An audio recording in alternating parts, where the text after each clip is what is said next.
252 million years ago. A world alien to our own, yet the stage for one of the most fascinating chapters in our planet's history, the age of dinosaurs. From their emergence to extinction, dinosaurs dominated Earth for over 165 million years. This era saw creatures that defied imagination: the predatory Tyrannosaurus rex, the colossal Brachiosaurus, and the bizarre Therizinosaurus. Shifting continents, changing climates, and evolving ecosystems shaped the world of these prehistoric giants. Recent scientific discoveries, from feathered raptors to color-preserved fossils, continue to reshape our understanding of dinosaur life. The story of dinosaurs is one of Earth's most dramatic transformations and the relentless march of evolution. Join us as we travel to the very beginning, the start of the prehistoric era.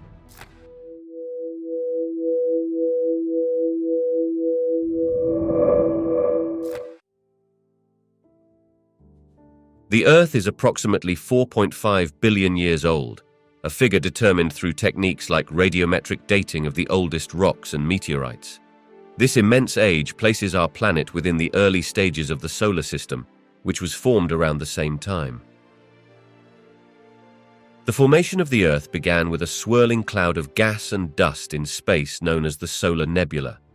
Over time, gravity pulled this material together, leading to the coalescence of particles that eventually formed the planet.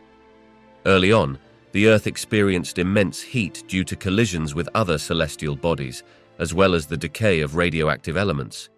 This intense heat caused the planet to be molten for a considerable period. As the planet cooled, a solid crust formed, allowing water vapor to condense into oceans. The development of the atmosphere also set the stage for life to emerge. This primordial environment was filled with volcanic activity and driven by enormous changes as the planet reorganized itself. An intriguing aspect of Earth's formation is the role of the Moon. A widely accepted theory suggests the Moon was created from debris resulting from a collision between the Earth and a Mars-sized body known as Theia. This event not only contributed to the Moon's existence, but also influenced the direction of evolution on Earth, creating conditions that would ultimately support life. The Hadean Eon, spanning from the formation of the Earth to around 4 billion years ago, is characterized by extreme conditions that make it seem like a hellish environment. Named after Hades, the ancient Greek god of the underworld, this period is associated with intense geological and atmospheric activity that shaped the young planet dramatically. During the Hadean Eon, the surface of the Earth was largely molten, subjected to relentless meteorite bombardment as remnants of the solar system's formation collided with the planet. Temperatures soared, and volcanic activity was rampant, releasing gases and forming a thick, toxic atmosphere. The skies would have been filled with ash and vapor, making the air unbreathable. It is a time marked by chaos and transformation, as the Earth was in a constant state of turmoil. The oceans, if they existed, were likely made of acidic and boiling water, while the likelihood of life as we know it today was virtually non-existent. With no stable surface or hospitable environment, the conditions in the Hadean Eon were far from ideal. Yet, this tumultuous period was crucial in laying down the foundational elements necessary for the eventual emergence of life. Despite its infernal reputation, the Hadean Eon was a phase of significant evolution. As the planet cooled and stabilized, conditions began to shift towards more suitable environments, ultimately paving the way for the next eon, the Archean, where signs of life began to appear. Thus, while the Hadean Eon epitomized extremes, it also set the stage for the vibrant world that would follow. The formation of the Earth's atmosphere and oceans was a gradual process that unfolded over millions of years, beginning in the Hadean Eon. Initially, when the planet was still molten and battered by meteorite impacts, the atmosphere primarily consisted of volcanic gases, including water vapor, carbon dioxide, hydrogen, and ammonia. As the Earth continued to cool, these gases began to accumulate, creating a thick, toxic atmosphere devoid of free oxygen. As temperatures lowered sufficiently for the outer layers of the Earth to solidify, water vapor released by volcanic eruptions started to condense into liquid form. This water began to collect and pool, eventually forming the first oceans.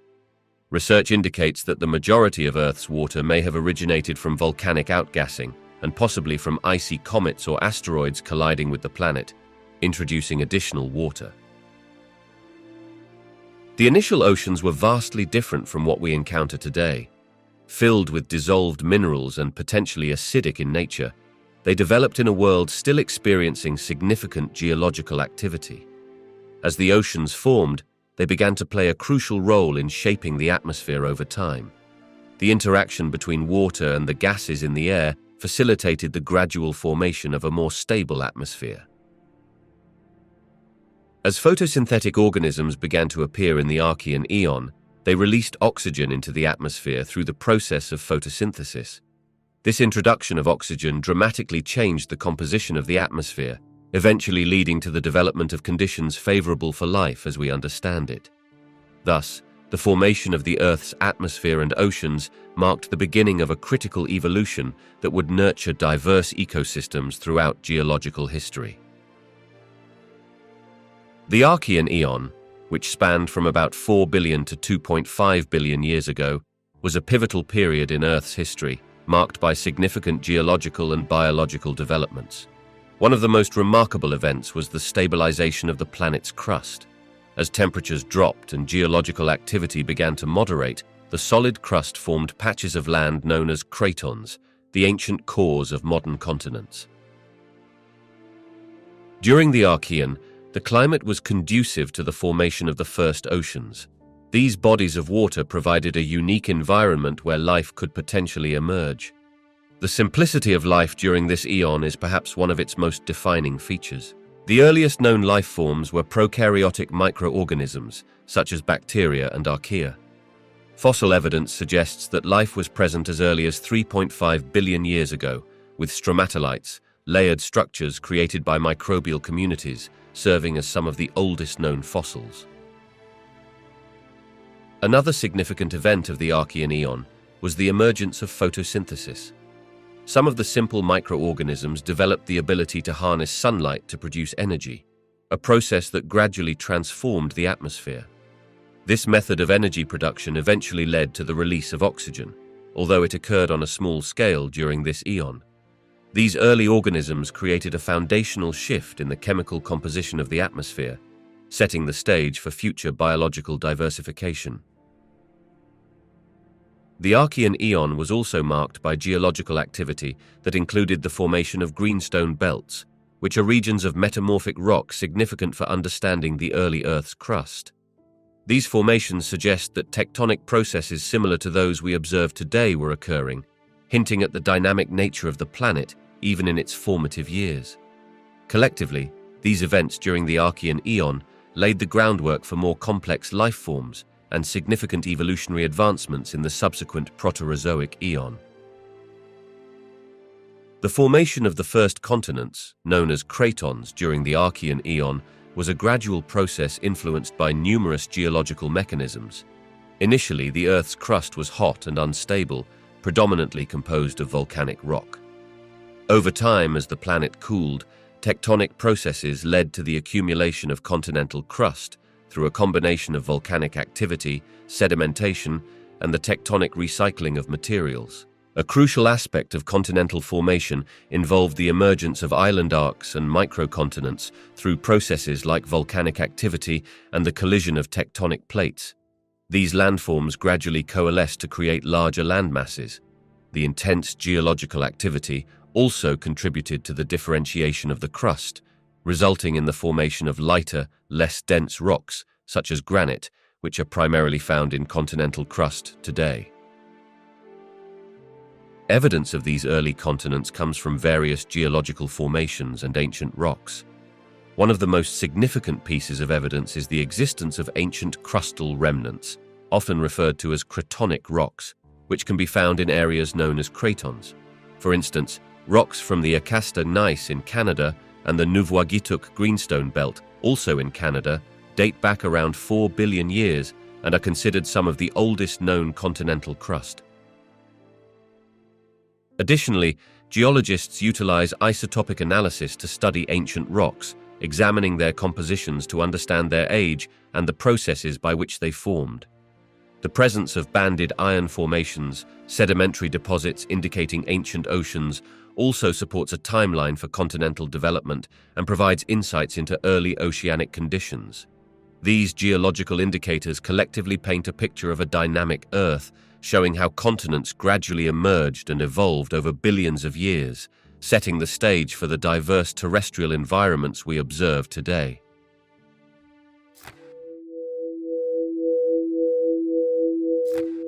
The first single-celled organisms began to appear on Earth during the Archean Eon, a time frame from around 4 billion to about 2.5 billion years ago. The conditions on the young planet became increasingly favorable for life, as the cooling of the Earth's surface allowed for the formation of stable oceans and a solid crust. The exact process of how life originated remains a fascinating mystery, but several theories exist. One prominent idea is that simple organic molecules formed in primordial conditions, possibly aided by the energy from lightning or ultraviolet radiation. Over time, these complex molecules grew more intricate, eventually leading to the first living cells. The earliest known forms of life were prokaryotes, which lack a nucleus and are simpler in structure than more complex cells. Fossil evidence shows that these first single-celled organisms thrived in the marine environments of the Archean oceans, often in the form of microbial mats. One of the oldest and most notable fossils from this period is stromatolites. These layered structures, formed by the activity of microorganisms, provide crucial evidence of early life. Research indicates that some of these microorganisms developed the ability to perform photosynthesis, a significant evolutionary milestone. By harnessing sunlight to convert carbon dioxide and water into energy and oxygen, these creatures not only supported their own survival, but also began to alter the composition of the atmosphere. Thus, the emergence of single-celled organisms marked the beginning of a biological revolution that would ultimately transform the Earth, leading to the complex diversity of life we see today. Stromatolites are layered, sedimentary structures formed by the activity of microorganisms, particularly cyanobacteria. These ancient formations emerged in shallow marine environments and serve as some of the earliest evidence of life on Earth, dating back to approximately 3.5 billion years ago, during the Archean Eon. The process of stromatolite formation occurs as these microorganisms trap and bind sediments, creating distinctive mats that grow upwards over time. The importance of stromatolites in Earth's history cannot be overstated. They provide a glimpse into the early biosphere, showcasing how simple life forms interacted with their environment. As colonies of cyanobacteria thrived, they performed photosynthesis, converting sunlight into energy while releasing oxygen as a byproduct. This gradual process contributed to the oxygenation of Earth's atmosphere, setting the stage for the eventual emergence of more complex life. This phenomenon marked the beginning of the Great Oxidation Event, which occurred around 2.4 billion years ago. The rise of oxygen dramatically impacted the planet in several key ways. First, it enabled the formation of the ozone layer, a critical shield against harmful ultraviolet radiation, allowing life to venture beyond the safety of aquatic environments. Second, the increased availability of oxygen facilitated the evolution of aerobic organisms, which use oxygen to produce energy more efficiently than anaerobic processes. This advance opened up possibilities for diversification in life forms and ecological complexity. Additionally, the buildup of oxygen in the atmosphere resulted in significant geochemical changes, such as the formation of iron oxides from dissolved iron in ocean water. This led to the deposition of banded iron formations, which serve as important records of Earth's early atmospheric conditions. The changes brought about by photosynthesis not only shaped the trajectory of biological evolution, but also transformed the Earth into a more hospitable planet, ultimately allowing for the flourishing of diverse life forms. The Great Oxygenation Event, occurring around 2.4 billion years ago, marked a significant turning point in Earth's history, characterized by a dramatic rise in atmospheric oxygen levels. This monumental change was largely due to the activity of photosynthetic microorganisms, especially cyanobacteria. As these organisms thrived and proliferated in the oceans, They produced substantial amounts of oxygen as a byproduct of photosynthesis, gradually transforming the composition of the atmosphere. Initially, the environment was hostile to oxygen-dependent life forms, as oxygen was highly reactive and would form compounds with other elements, such as iron. This meant that much of the newly produced oxygen was absorbed by dissolved iron in the oceans, leading to the formation of banded iron formations, evidence of an oxygen-rich atmosphere beginning to emerge. However, once the oceans became saturated with this iron, excess oxygen began to accumulate in the atmosphere, leading to a significant shift in planetary conditions. The impact of the Great Oxygenation Event on life was profound and multifaceted. One of the most significant changes was the creation of an environment where aerobic organisms could thrive. These organisms use oxygen to efficiently extract energy from organic molecules, leading to the evolution of complex, multicellular life. Conversely, the rise in atmospheric oxygen posed challenges for anaerobic organisms which were adapted to low oxygen conditions. Many of these organisms faced extinction or were forced to adapt to new niches. In addition to biological changes, the Great Oxygenation Event led to the formation of the ozone layer, which protects life from harmful ultraviolet radiation. This development opened up new habitats on land, allowing life to expand beyond the oceans. Overall, the Great Oxygenation Event not only reshaped the atmosphere and environment of our planet, but also set the stage for the biodiversity that followed, paving the way for the evolution of plants, animals, and ultimately, complex ecosystems that populate Earth today. The first multicellular organisms are believed to have evolved around 600 million to 1 billion years ago, during the late Precambrian, specifically in the Ediacaran period. This marked a major evolutionary milestone, transitioning from simple, single-celled life forms to more complex, multicellular entities. The Ediacaran biota features some of the earliest known examples of multicellular life, showcasing a variety of forms and structures that were quite different from anything seen before. Many of the organisms from this time were soft-bodied and resembled modern jellyfish or worms, but they did not resemble any current species precisely. Fossils such as Dickinsonia and Charnia discus highlight the diversity of forms in this early group of multicellular organisms. They often exhibited simple body plans, with some displaying radial symmetry and others showing signs of bilateral symmetry, a precursor to more complex organisms. These early multicellular creatures did not have hard parts, making their fossilization relatively rare. They lived in shallow marine environments and likely relied on diffusion for nutrient absorption instead of specialized systems like those found in later organisms. The significance of this evolutionary transition lies in the cooperative arrangement of cells working together, allowing for greater complexity in structure and function. The evolution of multicellular organisms set the stage for the Cambrian explosion, a period beginning around 540 million years ago when life diversified dramatically. This event marked the rapid emergence of most major animal groups, leading to an explosion of biodiversity that still shapes ecosystems today. Thus, while these early multicellular organisms were simple by later standards, they were crucial for the development of the complex life forms that followed.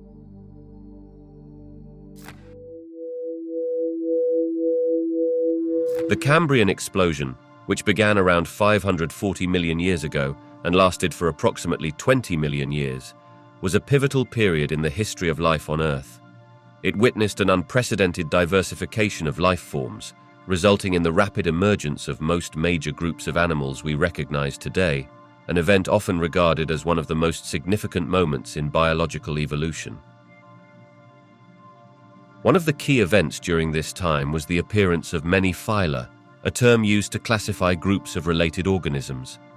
Over a relatively short span, many complex forms of life evolved, including early ancestors of arthropods, mollusks, echinoderms, and annelids. This explosion of diversity is reflected in the fossil record, where the Burgess Shale and other sites provide rich deposits that showcase the variety of life forms that thrived during this period.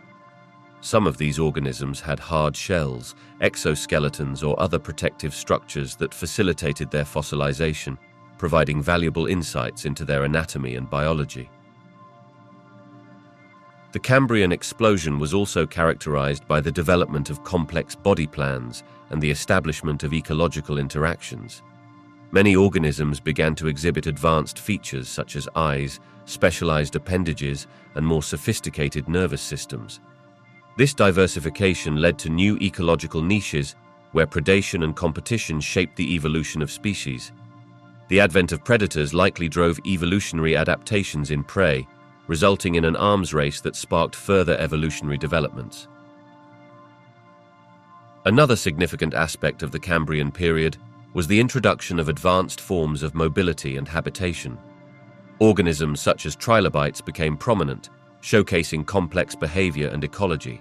The emergence of various feeding strategies, including filter feeding and predation, contributed to the creation of complex food webs, advancing the interdependence among organisms. Overall, the Cambrian explosion not only marked a phase of unparalleled biological diversity, but also laid the foundational framework for modern ecosystems, ultimately influencing the trajectory of life on our planet for millions of years to come. The Ordovician period, which lasted from approximately 484 million to 444 million years ago, was a crucial time for the evolution of life on Earth. Following the Cambrian explosion, the Ordovician saw a further diversification of marine life, with many groups of organisms experiencing rapid evolution and expansion into new ecological niches.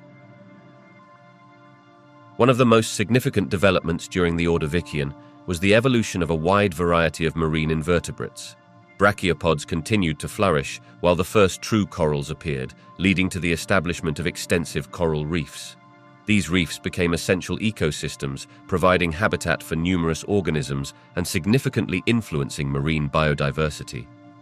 Other notable groups that thrived included graptolites, which were colonial animals important for dating rock layers, and mollusks, which diversified into various forms, including the early cephalopods that boasted more complex structures. The Ordovician period also witnessed the emergence of early land-dwelling organisms, particularly primitive plants. Evidence suggests that simple, non-vascular plants began to colonize terrestrial environments, though life on land remained limited at this stage. This was a critical step in the transition toward a more complex terrestrial biosphere, foreshadowing the eventual terrestrial radiation of plants, insects, and other life forms in subsequent periods. As marine ecosystems became more complex, increased competition and predation drove evolutionary innovations among species. Animals developed more advanced features, such as hardened shells and robust skeletal structures, which enhanced their survival in a dynamic environment. The relationships between organisms also grew more intricate, leading to the establishment of diverse food webs, setting the stage for the major developments that would unfold in the following Silurian period. The first vertebrates to appear on Earth were jawless fish known as agnathons, which emerged during the Cambrian period, around 530 million years ago. These early vertebrates showcased the foundational characteristics of the vertebrate lineage, including a notochord, a precursor to the backbone, and a primitive nervous system. The most notable examples of these jawless vertebrates include lampreys and hagfish, which still exist today. These creatures possess elongated bodies, a cartilaginous skeleton, and a simple structure lacking true jaws. Instead of jaws, they have specialized mouthparts that allow them to attach to other organisms or feed on them, exemplifying a unique method of feeding. Their presence in ancient oceans indicates the early diversification of vertebrates in aquatic ecosystems. As the evolutionary timeline progressed into the Ordovician and Silurian periods, vertebrates began to exhibit further adaptations that allowed them to thrive. During the Silurian period, jawed fish, known as gnathostomes, made their debut, a significant advancement that transformed vertebrate evolution. The appearance of jaws enabled these fish to exploit new feeding strategies, promoting further diversification and the establishment of complex ecosystems. The advent of vertebrates represented a major evolutionary milestone, leading to the development of more complex forms of life, including amphibians, reptiles, birds, and mammals. The lineage that began with these early jawless fish paved the way for the profound biodiversity that characterizes the vertebrate clade today.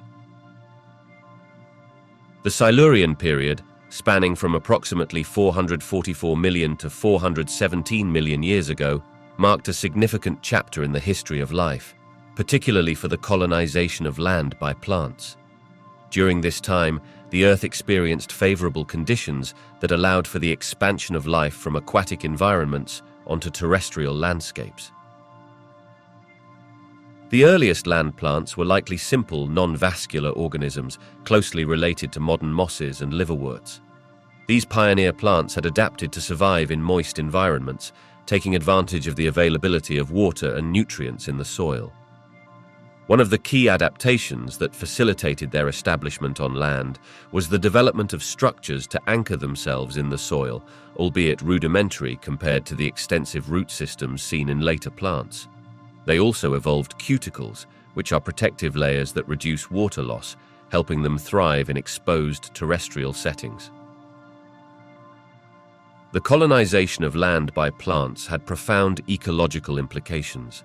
These early plants played a critical role in the stabilization of soils, which helped to prevent erosion and created more hospitable environments for other organisms. The presence of plants also contributed to the formation of more complex ecosystems, affecting local climates and altering patterns of erosion and sedimentation. During the Silurian, the increase in terrestrial plant life likely provided new habitats and food sources for a variety of organisms. As plants began to evolve more complex structures, including vascular tissues that allowed for the efficient transport of water and nutrients, they paved the way for further diversification in the following periods. This transformation not only marked a turning point in plant evolution, but also set the stage for the emergence of terrestrial ecosystems that would support a wide array of animal life. The Devonian period, often referred to as the Age of Fishes, lasted from about 420 million to 360 million years ago. During this time, a remarkable variety of fish flourished in the oceans, establishing themselves as the dominant life forms. This period witnessed the evolution of numerous fish species, including the first appearance of both cartilaginous fishes, like sharks and rays, and bony fishes, which diversified into many different forms. Some of these fish developed notable adaptations, such as improved jaws and more complex skeletal structures, allowing them to become effective predators. While fish ruled the waters, the Devonian also saw significant developments on land. Plants began to transition from simple forms to more complex structures. Early vascular plants and the first true forests emerged, significantly altering the terrestrial landscape. These primitive plants, including species of ferns, horsetails, and the first trees like Archaeopteris, transformed not only the environment, but also the atmosphere, contributing to the increase of oxygen levels that sustained the evolutionary growth of land animals. Additionally, the Devonian period was crucial in the evolution of tetrapods, the ancestors of all land-dwelling vertebrates. Certain lobe-finned fishes began to develop adaptations for life on land, such as stronger limbs and lungs, paving the way for the transition from water to terrestrial environments. This pivotal progression marked the beginnings of amphibians, setting the stage for the eventual dominance of reptiles and mammals. The marine environment during the Devonian was also incredibly diverse, housing a plethora of invertebrate life forms. Coral reefs reached new heights, with corals and associated organisms creating complex ecosystems. The seas thrived with cephalopods, bryozoans, and trilobites, each playing critical roles in the ecological networks of their time. The Devonian period, through its diverse life forms and evolutionary advancements, laid essential groundwork for the ecosystems we recognize today.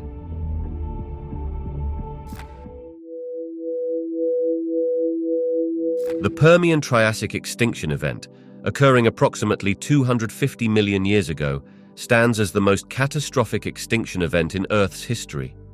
It is estimated that up to 97% of all marine species and about 75% of terrestrial vertebrates disappeared during this event.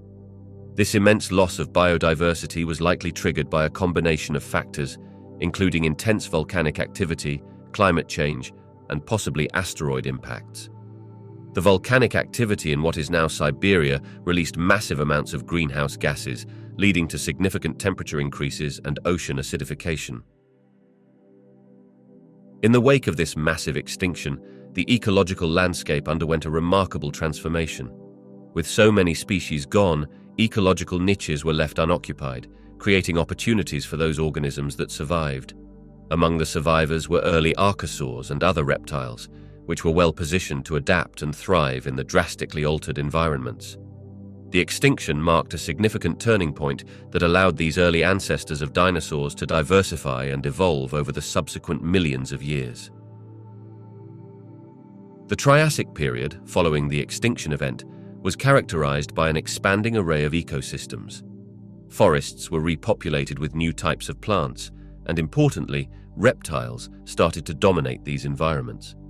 Among these reptiles were the first true dinosaurs, which began to appear in the late Triassic, showcasing a variety of forms and sizes. With the competition for resources diminished and various ecological niches available, dinosaurs experienced rapid evolution, leading to their eventual rise as dominant terrestrial vertebrates throughout the Mesozoic era.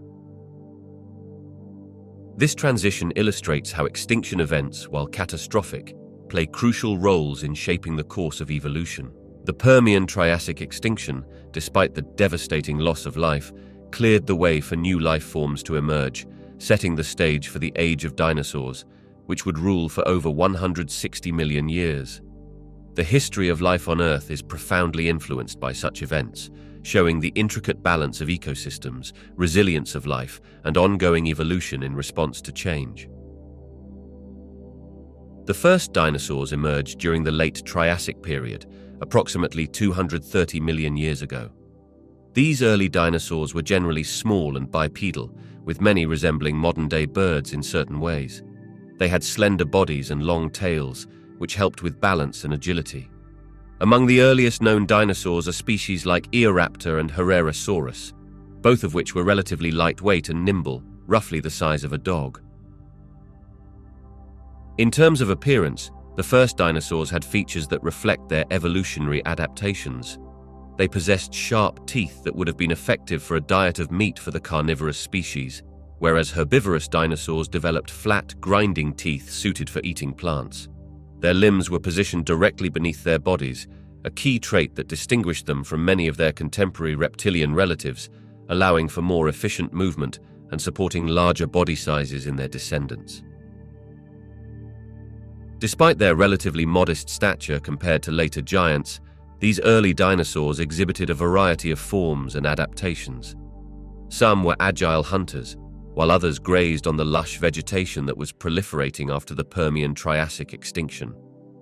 The diversity in their body shapes and sizes laid the groundwork for the various dinosaur lineages that would evolve in the Jurassic and Cretaceous periods, leading to the iconic giant species we often think of today. As they adapted to different environments and ecological niches, the characteristics of these early dinosaurs set the stage for future diversification.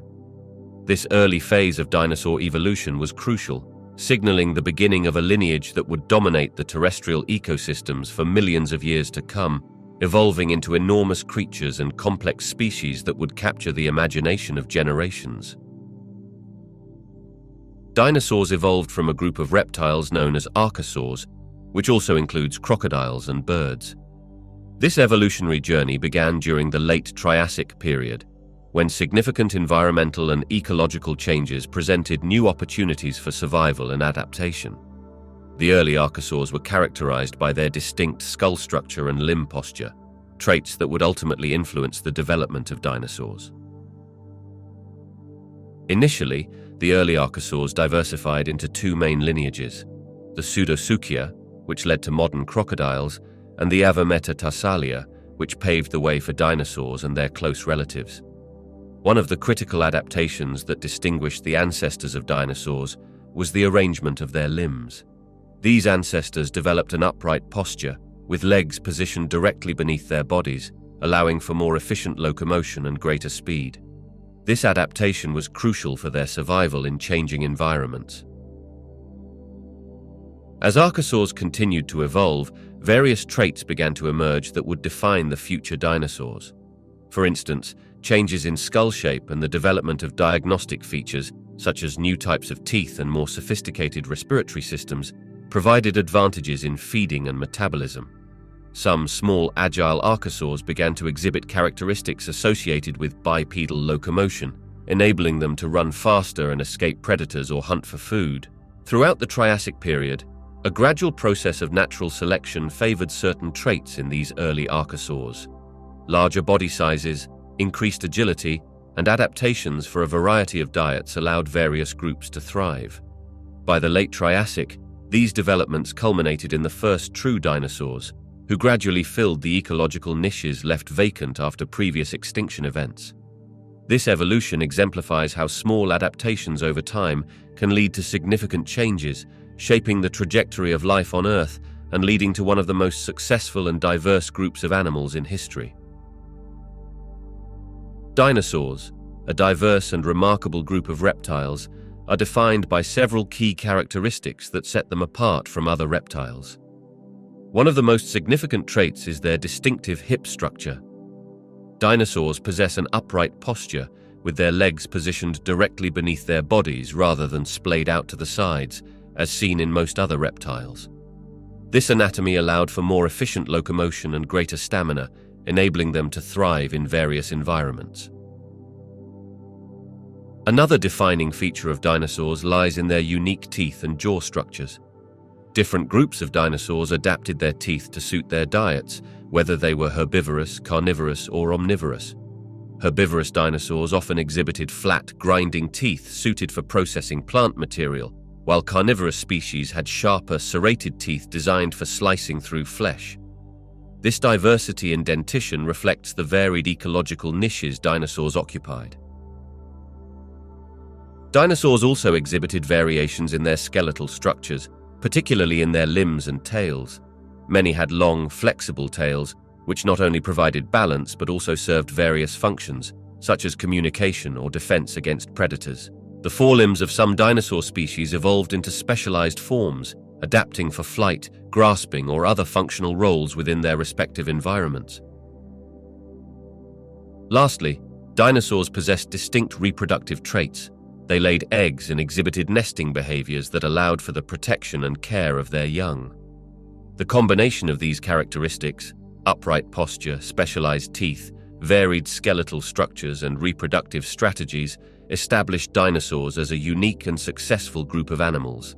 This adaptability contributed to their dominance on land for over 160 million years, showcasing the incredible evolutionary success of these ancient creatures. The climate and geography of the Triassic period played significant roles in shaping the evolution of dinosaurs. During this time, the Earth was characterized by a primarily arid climate, with vast deserts and limited rainfall in many regions. This environment led to the proliferation of drought-resistant vegetation, such as cycads and ginkgos, which provided essential food sources for the early herbivorous dinosaurs. The challenging conditions also favored adaptability, as species that could thrive in the fluctuating climates gained a competitive edge. Geographically, the Triassic period was marked by the presence of the supercontinent Pangaea, which had a profound impact on animal evolution.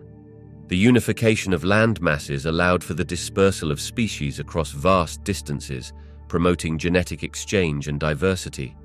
However, it also meant that many areas were isolated from one another, leading to unique evolutionary paths in different regions.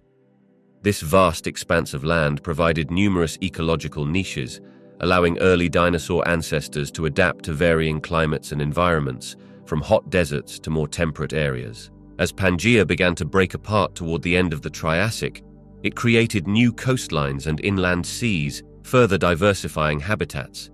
This geological change introduced new ecological opportunities and challenges, encouraging dinosaurs to explore different survival strategies. Species that could adapt to fragmented landscapes were likely to flourish, leading to the emergence of various dinosaur lineages. Moreover, the Triassic climate, with its fluctuating temperatures and precipitation patterns, drove rapid evolutionary changes. Dinosaurs that could cope with changing environmental conditions had a better chance of survival and reproduction. The interaction between climate, geography, and the evolutionary paths of early dinosaurs facilitated adaptations that would ultimately lead to their dominance in subsequent periods, setting the stage for the Mesozoic era's rich diversity of dinosaur species.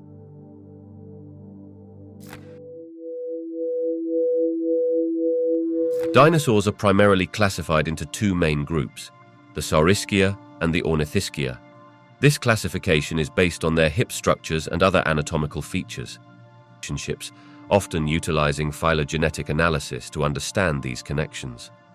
Paleontologists examine fossilized remains, studying skeletal features, teeth, and other anatomical parts to categorize dinosaurs into different clades, which represent evolutionary branches. The use of cladistics allows scientists to determine how dinosaurs are related to one another and to track their evolution over time. Additionally, within these main groups, dinosaurs are further classified into various families and species based on specific traits and fossil evidence. This system of classification not only helps organize the vast diversity of dinosaurs, but also enhances our understanding of their evolutionary history, adaptations, and interactions within their ecosystems. By studying these relationships, scientists can trace the intricate evolution of dinosaurs and the ecological roles they played throughout the Mesozoic era. Herbivorous and carnivorous dinosaurs exhibited significant differences in both anatomy and behavior, reflecting their adaptations to these distinct diets. One of the most notable anatomical variations lies in their teeth and jaw structures. Herbivorous dinosaurs such as Triceratops and Brachiosaurus typically possessed flat, broad teeth designed for grinding and chewing tough plant material. Their jaws were often structured for lateral movement, allowing them to effectively process vegetation.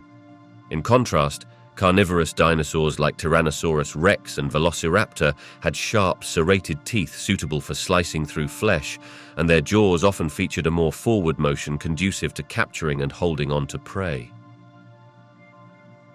The body structures of these two groups also differed remarkably. Herbivorous dinosaurs often had larger, bulkier bodies, supported by strong limbs to bear their weight and facilitate movement across diverse landforms. Many of them exhibited long necks, allowing them to reach high vegetation in trees or graze over extensive areas of ground cover. In contrast, many carnivorous dinosaurs were built for speed and agility, with lighter, more streamlined bodies and longer limbs designed for quick bursts of movement. Theropods, the group containing most carnivorous dinosaurs, often had powerful hind limbs for running and well-developed forelimbs for grasping or attacking.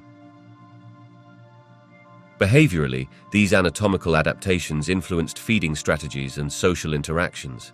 Herbivorous dinosaurs tended to form herds for protection against predators, utilizing their size and numbers to deter attacks.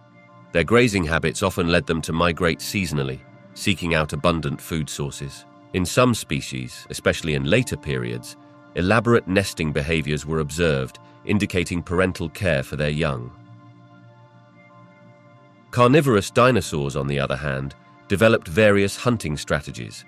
Some were solitary predators, while others, like the pack-hunting theropods, exhibited cooperative behaviors to tackle larger prey. Their predatory nature required keen senses for detecting movement and tracking down animals, resulting in adaptations like sharp eyesight and acute hearing. The contrasting anatomical traits and behavioral patterns highlight the diverse ecological niches that herbivorous and carnivorous dinosaurs occupied, shaping the interactions within their ecosystems and influencing the evolutionary paths of both groups. Some of the largest dinosaurs to ever live include Argentinosaurus, Brachiosaurus, and Spinosaurus. Argentinosaurus is often considered one of the biggest, reaching lengths of approximately 100 feet or more and weighing up to 100 tons. Brachiosaurus, known for its long neck and towering stature, could grow similarly large, particularly in its ability to reach high vegetation. Spinosaurus, while not as long as some sauropods, was notably massive and unique, with estimates suggesting it could grow over 50 feet long and weigh around 8 tons, distinguished by its sail-like spine. These colossal sizes resulted from various growth strategies and evolutionary adaptations. In comparison to smaller dinosaurs, larger species enjoyed significant advantages, including increased access to food resources. As herbivores, for example, gigantic dinosaurs could reach high into trees for leaves, consuming vast amounts of vegetation that smaller animals could not, thereby reducing competition for food. Additionally, larger body sizes provided better protection against predators, allowing the largest dinosaurs to thrive in their environments without as many natural threats. The growth of these dinosaurs was also influenced by their efficient respiratory and metabolic systems. Many of the largest dinosaurs were thought to have had air sacs like modern birds, which may have allowed for more efficient nutrient absorption and oxygen intake. This adaptation would enable them to maintain their immense size while optimizing their energy usage. Furthermore, their rapid growth during early life stages would have been key, as these animals could quickly achieve sizes that offered advantages in survival and reproduction. The combination of optimal feeding strategies, effective adaptation mechanisms, and evolutionary advantages allowed these massive dinosaurs to not only grow to such significant sizes, but also to dominate their ecosystems for millions of years. The environmental conditions of the Mesozoic era likely played a role in facilitating the development and reign of these extraordinary giants, which captured the imagination of scientists and the public alike. Several dinosaurs are well known for their unusual features and adaptations, showcasing the incredible diversity within this group. One striking example is the Stegosaurus, recognized for its distinctive backplates and spiked tail, known as a thagomizer. The large, bony plates along its back were likely used for display, thermoregulation, or defense against predators, while the tail spikes served as a formidable weapon. These adaptations made Stegosaurus stand out among herbivorous dinosaurs. And Therizinosaurus is another unique dinosaur, characterized by its extremely long claws, which could reach lengths of over a foot. These claws, unlike typical carnivorous dinosaur features, suggest a primarily herbivorous diet, likely used for foraging vegetation. Its unusual body proportions, with a bulky torso and long, slender limbs, reveal that adaptations can lead to unexpected feeding strategies. The Therizinosaurus exemplifies the diversity of forms and ecological roles dinosaurs filled. Pachycephalosaurus offers yet another example of unusual adaptations, known for its thick, domed skull, which could reach up to 10 inches in thickness. This dome may have been used in headbutting behaviors, similar to those seen in modern rams, providing a competitive edge in male-to-male interactions. The unique adaptations of these dinosaurs illustrate not only the variability within the dinosaur clade, but also how specific traits evolved to meet the challenges of their environments and enhance survival strategies. These remarkable adaptations contribute to our understanding of how dinosaurs interacted with each other and their ecosystems, further highlighting their fascinating history. Dinosaurs exhibited a remarkable range in size, from some of the smallest known species to the enormous giants that roamed the Earth. On the smaller end of the spectrum, species like Microraptor were about the size of a crow, with an estimated length of around 2 feet. Microraptor was a feathered dinosaur, showcasing adaptations that allowed it to glide between trees, highlighting how even small dinosaurs could develop specialized features for survival. Conversely, at the opposite end of the scale, massive dinosaurs like Argentinosaurus, Brachiosaurus achieved titanic sizes. Argentinosaurus is often considered one of the largest land animals ever to exist, reaching over 100 feet in length and weighing upwards of 100 tons. Brachiosaurus, distinguished by its long neck and large body, also grew to similar proportions, towering above the vegetation to reach leaves high in the trees. These enormous sizes were advantageous for foraging and evading predators, as larger animals often face fewer threats than their smaller counterparts. The variations in size among dinosaurs were facilitated by a combination of evolutionary pressures, ecological niches, and available resources. Larger herbivorous dinosaurs could efficiently exploit abundant plant material, allowing them to grow substantially as they matured. Moreover, their sheer size helped them deter potential predators. Meanwhile, smaller dinosaurs often occupied different ecological roles, such as those who thrived as agile hunters or those adapted for tree-dwelling lifestyles, using their size for speed and agility rather than sheer strength. These size variations illuminate the vast diversity of dinosaurs and their ability to adapt to different environmental conditions. They also illustrate how dinosaurs, regardless of size, played critical roles within their ecosystems, contributing to complex food webs and interactions that shaped the Mesozoic era. The differences in size, from the diminutive to the gargantuan, underscore the incredible evolutionary journey that these ancient creatures underwent, ultimately leading to their success and dominance on Earth for millions of years.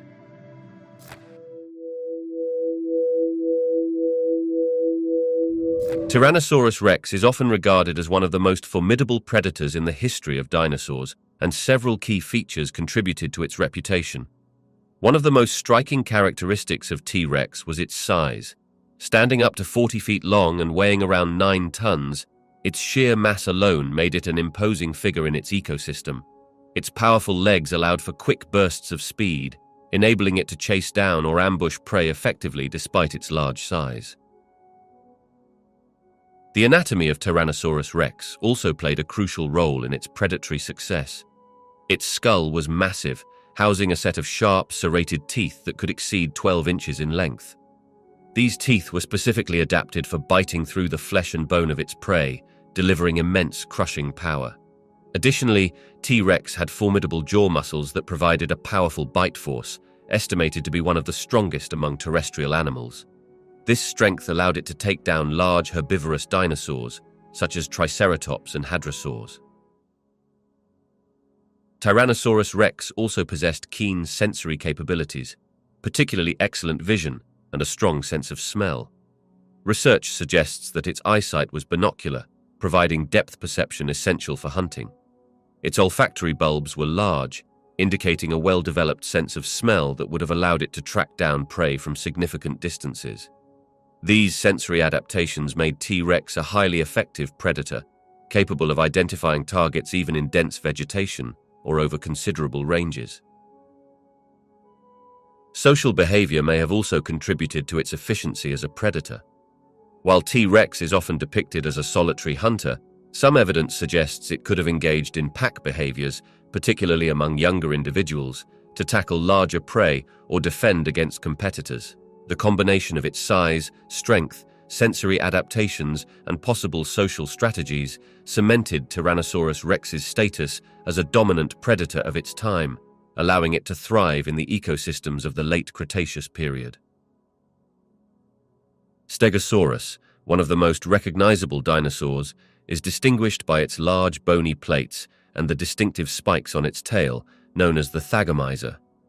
These features served several potential functions that are crucial for understanding its behavior and survival strategies.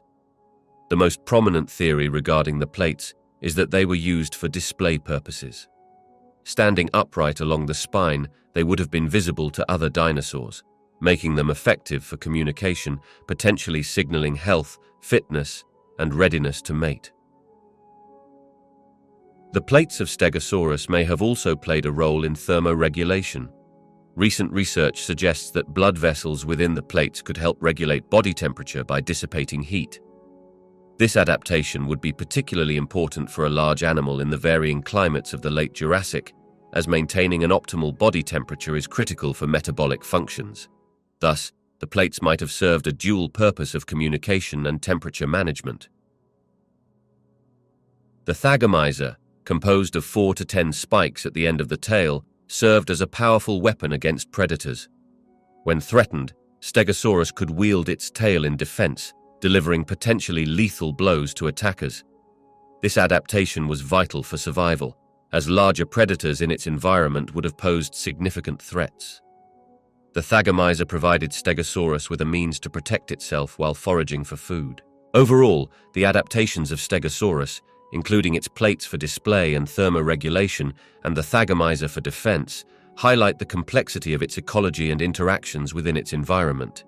These features not only contributed to its survival, but also played roles in its social behavior, reflecting the intricate relationships between form, function, and adaptation in the evolutionary history of dinosaurs.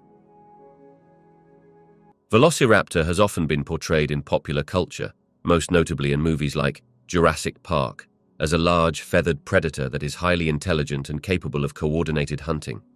However, the actual velociraptor, which lived during the late Cretaceous period approximately 75 million years ago, was much smaller and had distinct physical features that differ significantly from these dramatized representations. The real velociraptor was roughly the size of a modern-day chicken, measuring about 2 feet tall at the hip and around 5 to 6 feet long, including its long tail. One of the most significant differences lies in the appearance of Velociraptor. Scientific evidence shows that it was covered in feathers, which has been supported by fossil findings, including a well-preserved specimen that clearly revealed feather impressions. These feathers likely aided in temperature regulation and possibly even display purposes, but they certainly contributed to its reputation as a bird-like dinosaur rather than the scaly reptilian creature often depicted in films. The popular image of a large, sleek and scaly predator does not reflect the current understanding of Velociraptor's appearance. Another misconception is related to Velociraptor's intelligence and hunting behavior. While these dinosaurs were likely agile and had sharp claws, the portrayal of highly strategic pack hunting is more speculative than factual. Fossil evidence suggests that some theropods, including Velociraptor, may have exhibited social behaviors, but the extent and nature of their interactions are still the subject of ongoing research. The idea of them acting like clever, coordinated hunters is ingrained in popular culture, but it may not fully encapsulate the realities of their behavior based on current paleontological findings. Overall, while Velociraptor has captured the imagination in films and media, the scientific reality reflects a much smaller, feathered creature with distinct adaptations and behaviors that portray a genuine link to the lineage of modern birds. The continuing discoveries in paleontology continue to reshape our understanding of dinosaurs, showcasing how they were much more diverse and complex than traditional portrayals suggest. Brachiosaurus is remarkable among sauropods primarily due to its distinctive body structure. This dinosaur, which roamed the Earth during the late Jurassic period, had long forelimbs that were significantly taller than its hind limbs. This unique feature set Brachiosaurus apart by giving it an upright posture, allowing its head to soar high above the ground compared to other sauropods.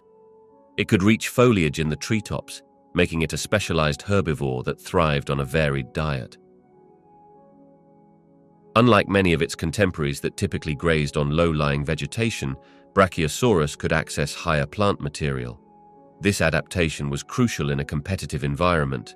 Its long neck enabled it to forage efficiently without having to move much, saving energy while maximizing food intake. Evidence suggests that Brachiosaurus preferred certain types of conifers and cycads, which were predominant in its ecosystem. Moreover, the size of Brachiosaurus contributed to its distinctive status.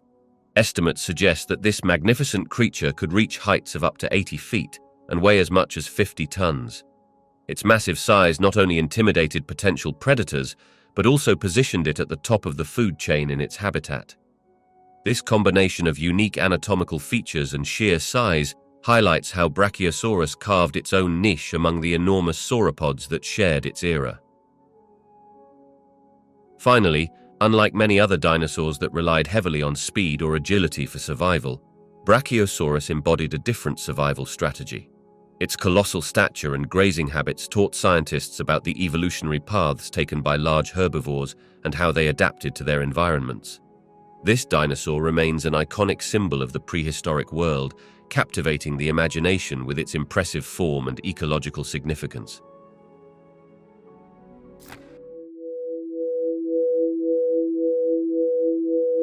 Evidence for dinosaur social behavior comes from various fossil discoveries and interpretations of their environments. One of the primary indicators is the presence of fossilized tracks, which suggest that certain species traveled in groups. For instance, paleontologists have uncovered trackways containing numerous footprints, indicating that these dinosaurs moved together, likely as herds. The grouping behavior observed in some species hints at possible social structures and interactions similar to those seen in modern animals. Fossilized remains also provide insights into social behavior, particularly through sites where multiple individuals of the same species have been found together. These assemblages indicate that dinosaurs may have displayed social groupings, whether for protection against predators or for reproductive purposes. For example, some findings suggest that certain species participated in communal nesting, where many females laid their eggs in a shared area. This behavior not only offers clues about parental care, but also indicates a level of sociality not commonly attributed to reptiles. Moreover, the examination of certain dinosaur fossils reveals signs of complex behaviors like dominance hierarchies or cooperative behavior.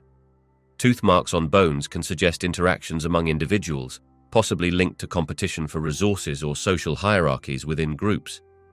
Additionally, some dinosaurs, like theropods, have been interpreted to exhibit pack behaviors similar to modern-day wolves. Through advanced methodologies like isotopic analysis, researchers can also glean insights about the diets and habitats of these dinosaurs, shedding more light on their social interactions based on resource availability. When food sources are scarce, social grouping can enhance survival, leading paleontologists to theorize how environment and resource dynamics influence the social structures of various dinosaur species.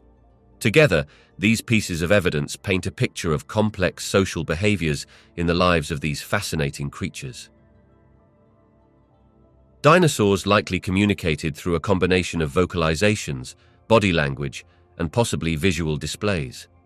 Recent studies suggest that many species were capable of producing sounds, as from attracting mates to signaling warnings to others in their group about potential predators. Visual communication also played a significant role in how dinosaurs interacted with each other.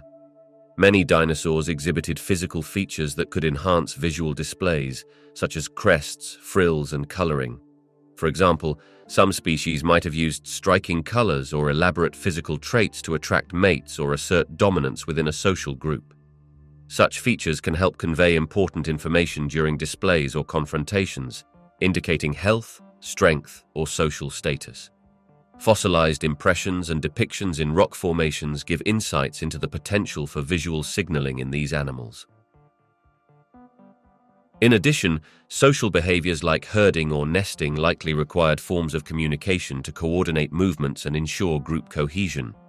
It's to a rich and possibly sophisticated means of interaction among these ancient creatures. As paleontologists continue to study fossil evidence and modern analogues, our understanding of how dinosaurs connected with each other continues to deepen. Dinosaur mating rituals and courtship behaviors, while not preserved in the fossil record in the same way as bones or tracks, can be inferred from various forms of evidence and comparisons to modern animals. One compelling line of research focuses on the physical characteristics observed in certain species, such as crests, frills, and ornamental structures. In many modern animals, these features serve as indicators of health or genetic fitness, suggesting that similar traits in dinosaurs could have played a significant role in attracting mates. Features like large horns or brightly colored scales might have been essential in courtship displays, similar to how peacocks display their feathers. Different dinosaur species displayed a variety of parental care strategies, which can be inferred from fossil evidence and comparisons to modern birds, a close relative of dinosaurs. Among some of the best documented examples are theropods, particularly those like the oviraptor and trudon. Fossilized nests containing eggs and even hatchlings suggest these dinosaurs engaged in active nesting behaviors. In some cases, the presence of adult fossils near nests reinforces the idea that certain species cared for their young after they hatched, likely protecting them from predators and teaching them foraging behaviors. Nesting colonies have been uncovered, providing insights into the social aspects of parental care. Some species appear to have participated in communal nesting, where multiple individuals would lay eggs in a shared area, possibly enhancing the survival rates of the hatchlings through collective protection. This behavior reflects a social structure that valued the care of young, highlighting the importance of group dynamics in the survival of offspring. Fossil evidence also indicates that some dinosaurs may have exhibited brooding behaviors, wherein adults rested on the nests to keep the eggs warm, much like modern birds do. In contrast, some other dinosaur families, like the sauropods, show less direct evidence of parental care. However, fossil findings of large concentrations of young individuals suggest that social structures may have also been in place, likely indicating that juvenile dinosaurs could have benefited from being raised in groups for safety. The sheer size and herd behavior of these groups might have fostered a degree of communal vigilance, even if the adults were not as directly involved in nurturing. Overall, the evidence points to a range of parental care behaviors among dinosaur species, from attentive nurturing in certain theropods to more communal, indirect forms of protection and support in larger herbivorous dinosaurs. This diversity emphasizes that the drive to ensure the survival of the next generation was a significant aspect of dinosaur life, reflecting the complexity of their social structures and evolutionary adaptations. Evidence for dinosaur herding behavior comes from various fossil discoveries, including trackways, bone assemblages, and nesting sites. One of the most compelling pieces of evidence is the presence of fossilized trackways, which often show multiple sets of footprints traveling in the same direction, indicating that groups of dinosaurs moved together. These trackways can reveal distinct patterns, such as parallel lines that suggest coordination among individuals. For instance, numerous theropod tracks found in certain locations imply that these dinosaurs traveled in herds, possibly for protection or social interaction. Bone beds constitute another significant source of evidence for herding behavior. Paleontologists have uncovered sites where a large number of dinosaur fossils from the same species are concentrated. These assemblages often include individuals of various ages, indicating that these dinosaurs lived together as a community. In some cases, such fossilized congregations suggest that the dinosaurs may have died during mass mortality events, perhaps linked to environmental changes or predation. These finds imply a social structure where individuals regularly gathered and lived in close proximity, hinting at herd-like behavior. Additionally, nesting sites provide clues about social behavior. Some dinosaur species, particularly certain theropods, exhibited nesting in colonies, where multiple nests were located within a confined area. This communal nesting can suggest that these species engaged in social bonding during the breeding season, contributing to the idea that they lived in groups. Parental care and cooperative nesting may have reinforced the benefits of living in herds, as it would allow for greater protection of young from predators. The combination of trackways, bone beds, and nesting shared by various dinosaur species points toward a complex picture of their social behavior. In particular, evidence suggests that many dinosaurs thrived in group settings, employing herding strategies for survival. This social dynamic likely played a crucial role in the evolutionary success of these ancient creatures, influencing their interactions with both their environment and each other.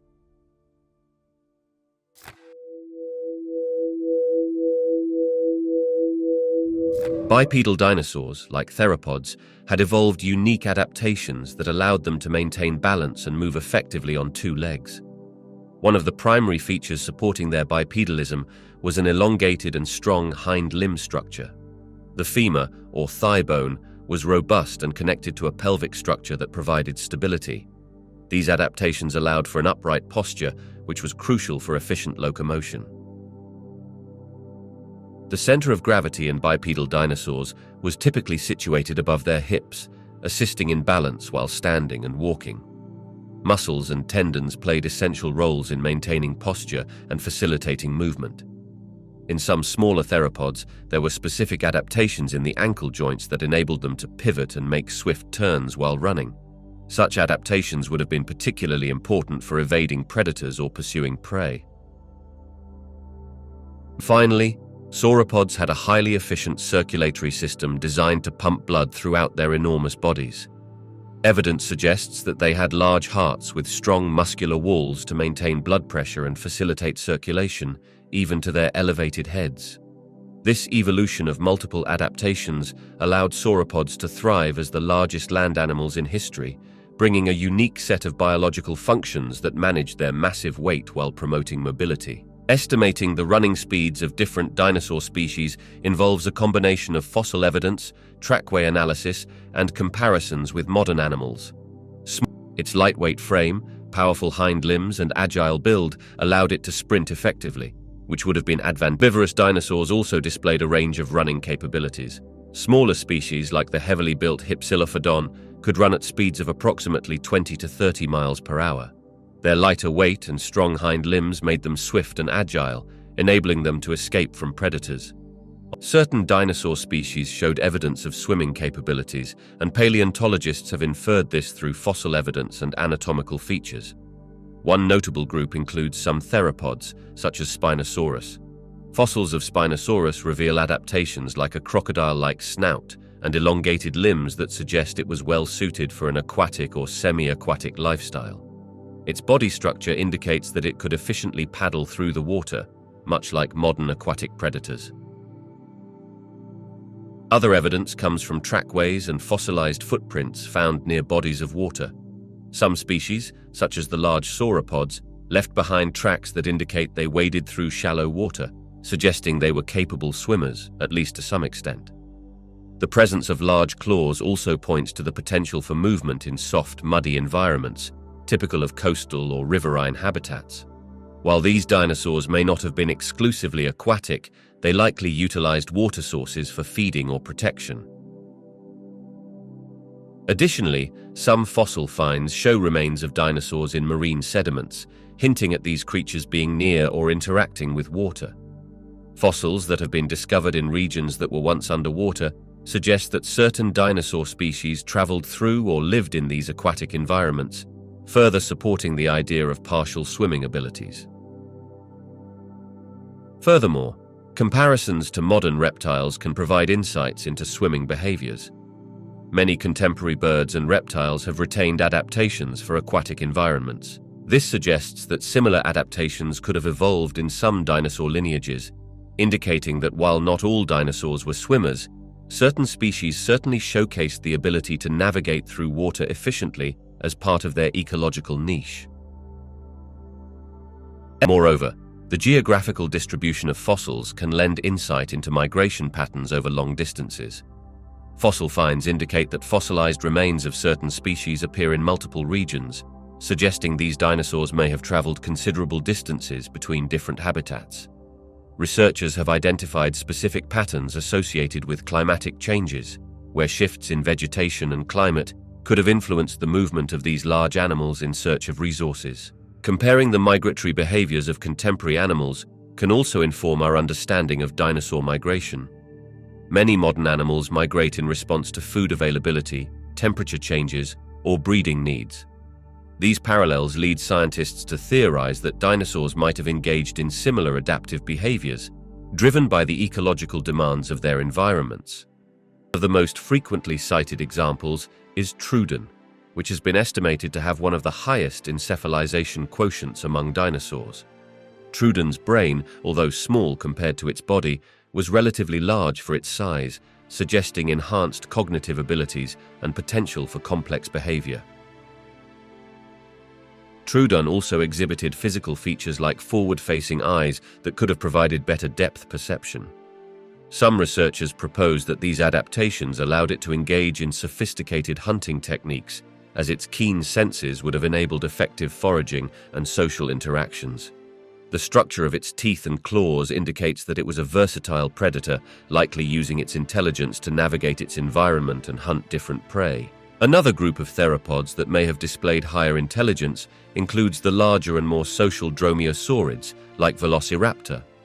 Evidence of cooperative behavior, possibly indicated by trackways showing multiple individuals moving together, suggests social structures that could imply a level of social intelligence, akin to modern birds that demonstrate complex behaviors in their groups.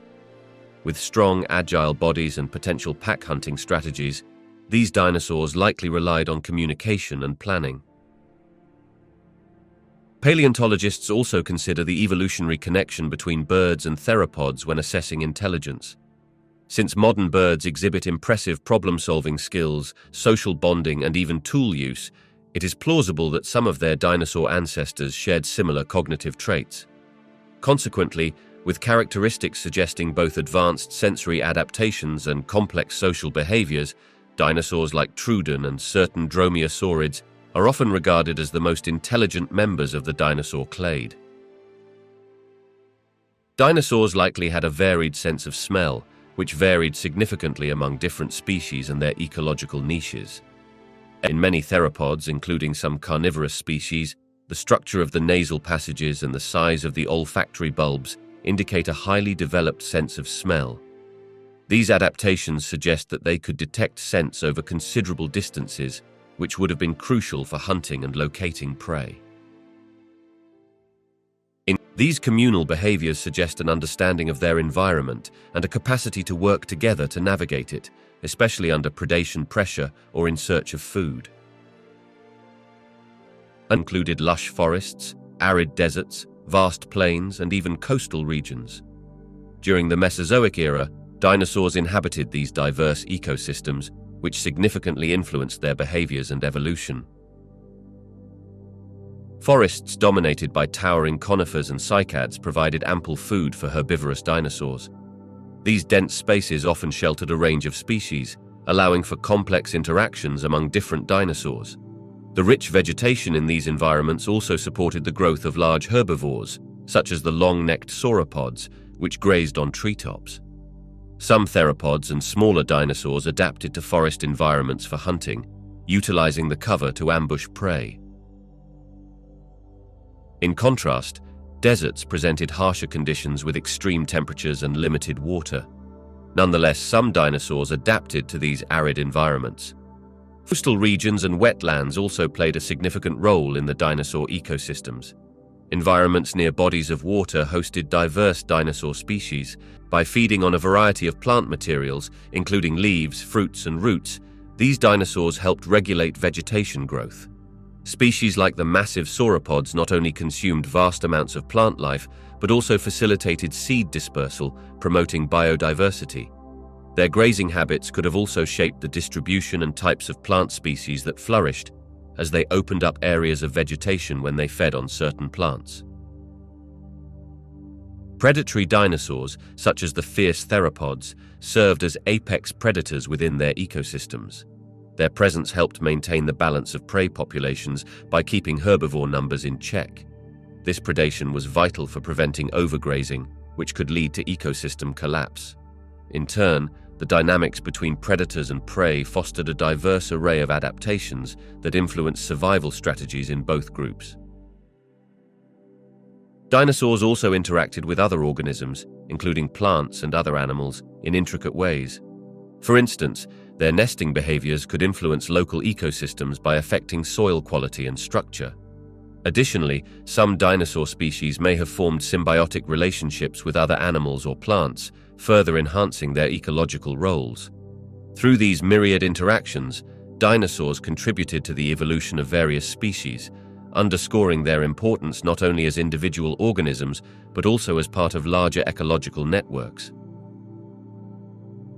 The distribution of land masses during the Mesozoic era had a profound impact on the evolution and diversity of dinosaurs.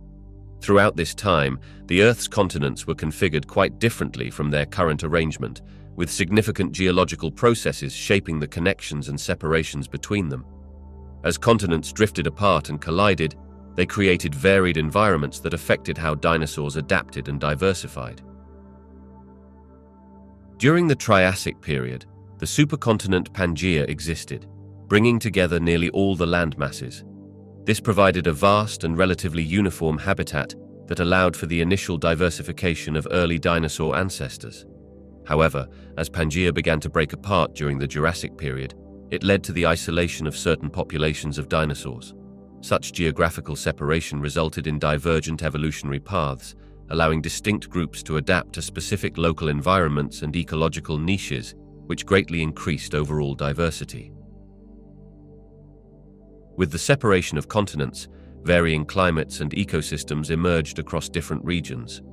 For instance, some dinosaurs thrived in the arid conditions of what is now North America, while others adapted to the lush tropical forests found in Europe and Asia. This allowed species to establish themselves in entirely new habitats, contributing to their evolutionary success. Isolation also played a crucial role in speciation. As populations became separated by water or mountain ranges, they began to evolve independently. Over time, genetic variation accumulated, leading to the emergence of new species that were specially adapted to their environments. This group included not only dinosaurs, but also pterosaurs, flying reptiles that soared through the skies. These creatures varied widely in size, from small, agile species to larger ones with impressive wingspans. Pterosaurs played critical roles as predators and scavengers, occupying ecological niches in airspace that dinosaurs could not. Pterosaurs played critical roles as predators and scavengers, occupying ecological niches in airspace that dinosaurs could not. Marine environments teemed with life during this era as well. Plesiosaurs and ichthyosaurs, both marine reptiles, were adept swimmers that filled the roles of top predators in the oceans. They hunted a diverse range of marine prey, including fish and ammonites. Additionally, various species of sharks and bony fish thrived alongside these reptiles, forming complex food chains. The numerous cephalopods, particularly ammonites, were abundant and played a significant role in the diet of many marine reptiles, ensuring a vivid undersea ecosystem. On land, a diverse assortment of plants formed the backbone of terrestrial ecosystems. Ferns, cycads, and ginkgos were prevalent during the Mesozoic, providing essential food sources for herbivorous dinosaurs. Conifers dominated many landscapes, supplying not only food for large herbivores like sauropods, but also habitats for smaller organisms. The evolution of flowering plants, which emerged later in the Cretaceous period, brought about significant changes as they provided new food options and habitats for both dinosaurs and other animals. In addition to vertebrates, a variety of invertebrates filled ecological roles within these ecosystems. Insects flourished, contributing to pollination and serving as prey for small dinosaurs and other creatures. The presence of these diverse organisms created a web of interactions that shaped the ecological dynamics of the time, highlighting the complexity and interconnectedness of life during the age of dinosaurs. Each group contributed uniquely to the ecosystems, making the Mesozoic a vibrant period in Earth's history.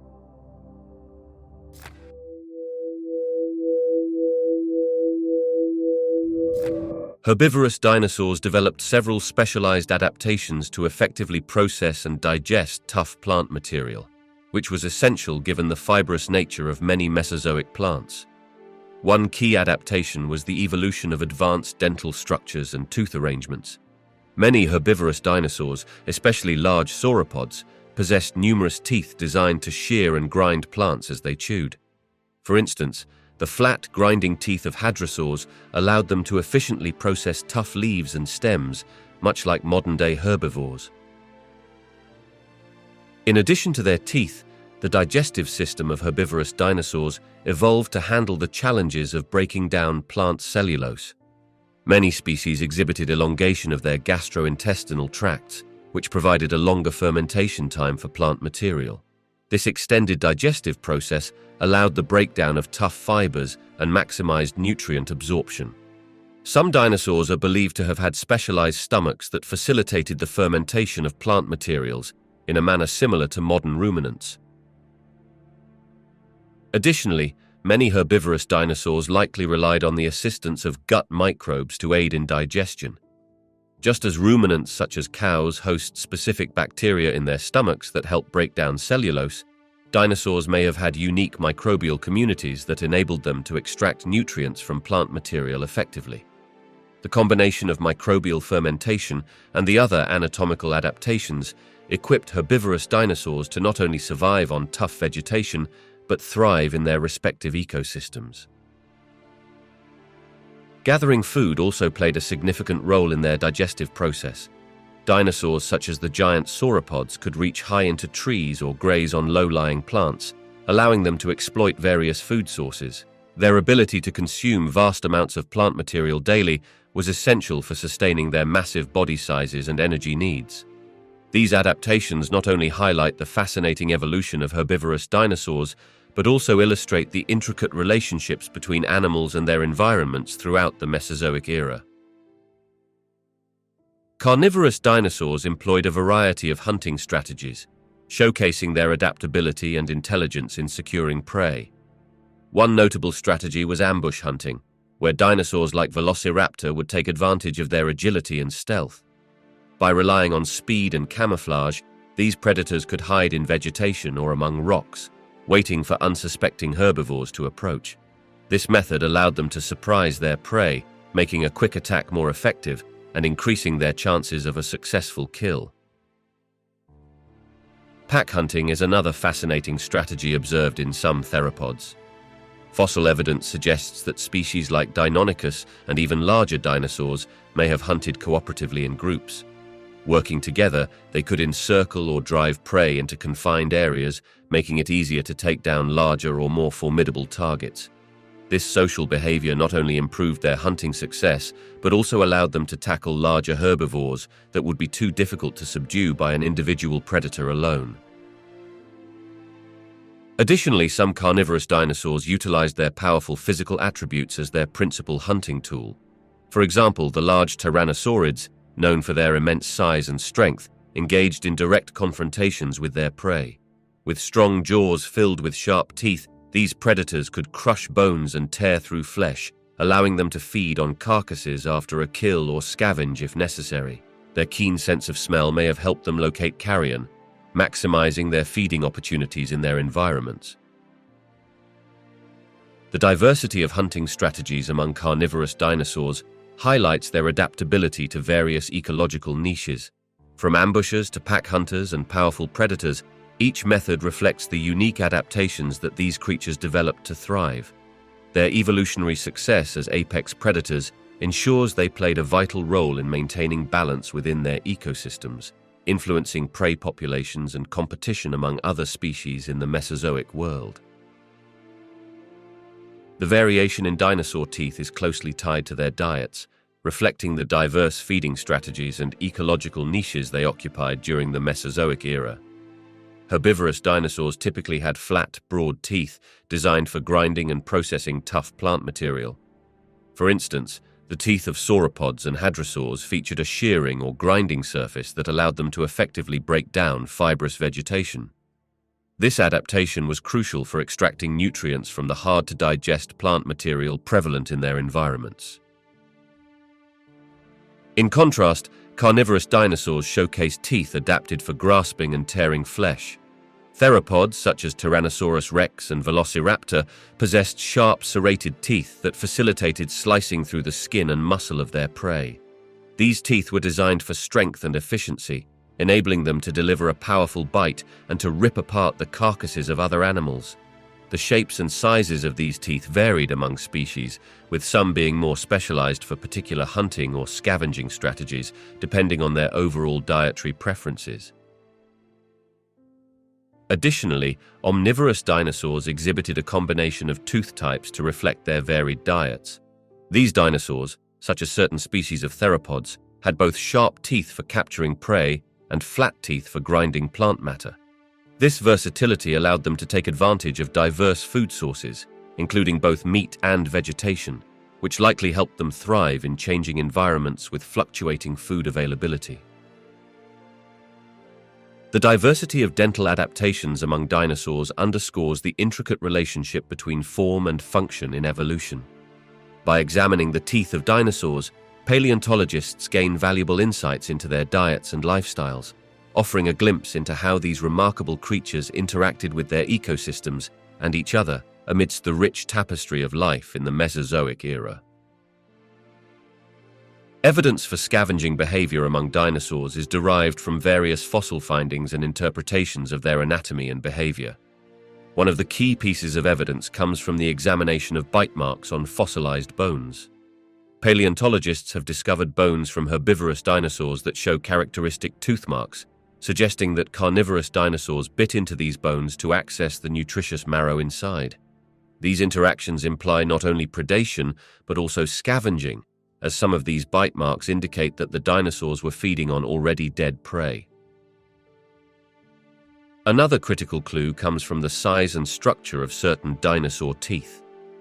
Carnivorous dinosaurs like Tyrannosaurus rex had particularly strong jaws and large, serrated teeth, which were effective not just for hunting, but for tearing into carcasses as well. The morphology of these teeth suggests that some species were well adapted to not only kill prey, but also consume scavenged meat. The capability to smash bones further indicates that these dinosaurs could exploit the remains of other animals, maximizing their nutritional intake from dead organisms. Additionally, fossil evidence of mass mortality events, such as those caused by natural disasters, provides further insight into scavenging behavior.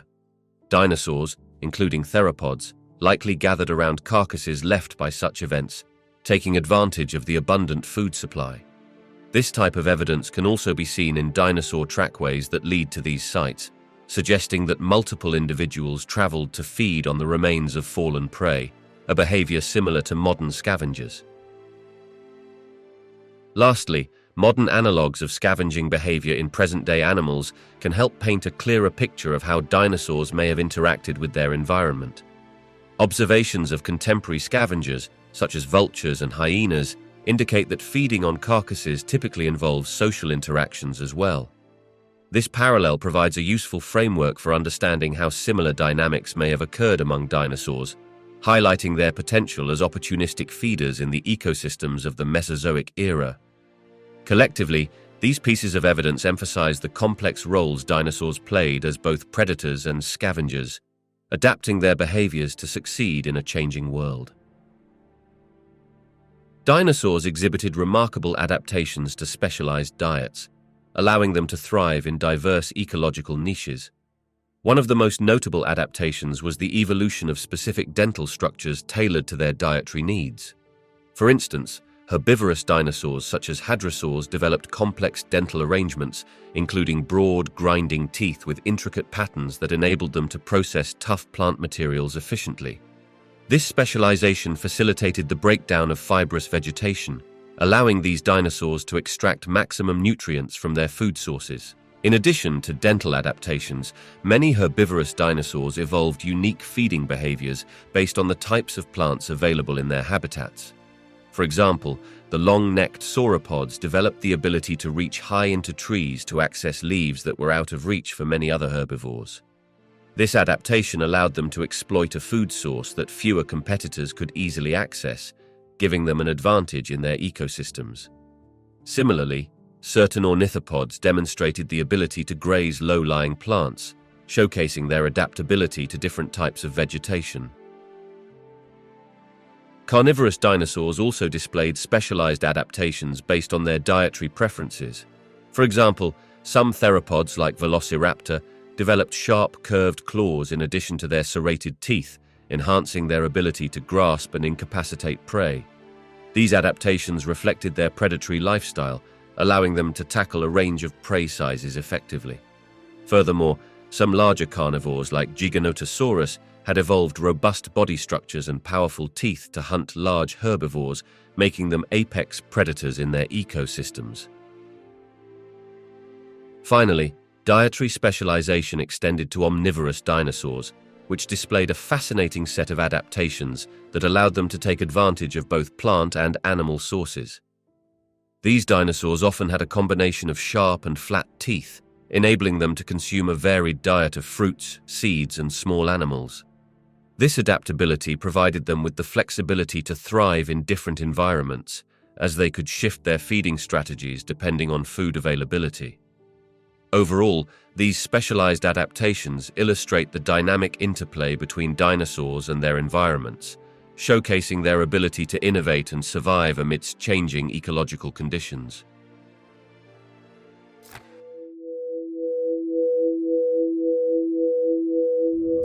Herbivorous dinosaurs developed a variety of defensive adaptations to protect themselves from predators, showcasing a range of evolutionary strategies tailored to their environments.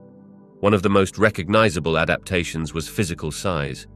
Many large herbivorous dinosaurs, such as sauropods, evolved to be immense, providing a natural defense against predators.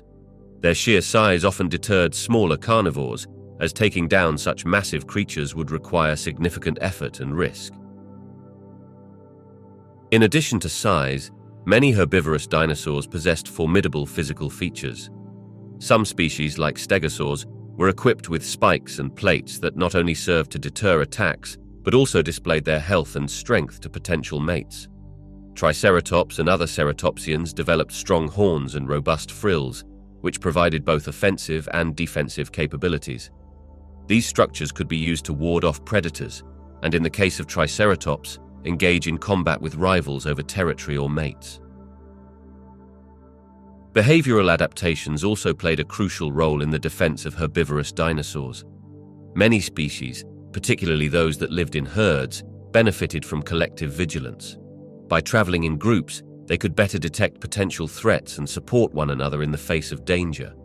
This social behavior allowed them to confuse predators, making it more difficult for a single individual to be targeted during an attack. Some dinosaurs developed fascinating adaptations related to camouflage and mimicry, which provided vital protection against predators. These strategies allowed them to blend into their environments or imitate other, less vulnerable organisms, giving them a significant survival advantage. Although direct fossil evidence for these behaviors is limited, paleontologists have drawn insights from modern analogues and the anatomical features visible in dinosaur fossils. One of the most intriguing mechanisms of camouflage among dinosaurs involved their coloration and skin patterns. Many scientists suggest that some dinosaurs exhibited shades and patterns that helped them blend into their surroundings, much like modern-day reptiles and birds. For instance, smaller dinosaurs might have had mottled skin similar to that of contemporary tree-dwelling lizards, enabling them to hide in foliage or on tree bark. This form of camouflage would have been particularly important for avoiding the attention of larger predators. Mimicry, while less commonly discussed, may have played a role in dinosaur survival as well. Some species could have evolved physical features that resembled those of less palatable or dangerous animals, potentially deterring predators. Although specific examples are challenging to establish due to the lack of direct evidence, one can draw parallels from modern ecosystems where certain snakes or insects have evolved to imitate the appearance of venomous species, thus avoiding predation through deception. Additionally, some dinosaurs might have used their behaviors in conjunction with their physical features to enhance their protective strategies. For example, remaining still in a concealed position when threatened or utilizing dense vegetation for cover would serve to enhance any camouflage they might have had. This combination of behavioral adaptations with potential coloration strategies highlights a nuanced understanding of how certain dinosaurs may have employed camouflage and mimicry to navigate their predatory environments successfully. Collectively, such adaptations reveal the remarkable evolutionary innovation present in dinosaurs, equipping them to face the challenges of survival in their diverse ecosystems. Head crests and frills in various dinosaur species served multiple purposes that were crucial for communication, mating displays, defense, and thermoregulation. These distinctive features were particularly prominent in ceratopsians, such as Triceratops, and in some theropods like the famous dinosaur Parasaurolophus. The variations in size, shape, and ornamentation of these structures provide important insights into their functional significance. One of the primary purposes of head crests and frills was likely related to display and communication among individuals. The elaborate structures could have served as visual signals to attract mates or assert dominance within social groups. Brightly colored crests or intricate frills may have enhanced visibility, allowing individuals to signal their fitness and health to potential partners. In species that lived in herds, such features could have also played a role in social interactions, helping to establish hierarchy and cohesion within the group. In addition to social signaling, head crests and frills might have offered some defensive advantages. For example, specific features could have provided a protective barrier against predatory attacks, shielding vital areas such as the neck and head. By presenting these intimidating structures to threats, dinosaurs like Triceratops could appear larger and more formidable, potentially deterring predators. Additionally, the presence of horns or sharp edges on frills might have been used in physical confrontations with rivals during mating contests or territory disputes. Lastly, some researchers suggest that crests and frills may have played a role in thermoregulation. The large surface area of these structures could have helped dissipate heat, allowing dinosaurs to regulate their body temperature more efficiently in certain climates. This adaptation would have been particularly beneficial in warmer environments, giving them a physiological advantage as they engaged in activities such as foraging or displaying behaviors. Overall, the evolution of head crests and frills highlights the complexity of dinosaur behavior and adaptation. By serving functions related to communication, defense, and thermoregulation, these features contributed significantly to the survival and success of various dinosaur species in the diverse ecosystems of the Mesozoic era. Dinosaur armor and spikes were highly effective adaptations that served as important defensive mechanisms against predators. These physical features evolved in various species, particularly in dinosaurs like ankylosaurs and stegosaurs. The presence of bony plates, spikes, and armored skin provided multiple layers of protection, enhancing their chances of survival in a world filled with formidable predators. Armored dinosaurs like Ankylosaurus showcased a body covered with thick, bony scutes. These plates acted like a shell, providing a tough exterior that could absorb and deflect attacks from predators. The compactness and rigidity of this armor not only made it difficult for carnivores to inflict damage, but also helped protect vital organs and tissues. In addition to their tough exterior, many armored dinosaurs had tails equipped with club-like structures or spikes. These powerful tails could be swung with significant force, allowing the dinosaurs to fend off attackers effectively. The ability to deliver a strong defensive blow significantly increased their survivability during predator encounters. Spikes and other defensive structures also contributed to intimidation as a form of passive defense. Dinosaurs such as Stegosaurus featured prominent spikes along their backs, making them less appealing targets for predators. The sight of such formidable defensive adaptations could deter some carnivores from attacking. By presenting these threatening spikes or armoring in encounters, these dinosaurs could potentially avoid confrontation altogether, sparing themselves from the risks associated with an attack. It is essential to consider the ecological context when evaluating the effectiveness of armor and spikes. While these adaptations provided substantial protection, they were not foolproof. Some predatory dinosaurs likely evolved strategies to circumvent these defenses, such as targeting weaker points or employing pack hunting tactics.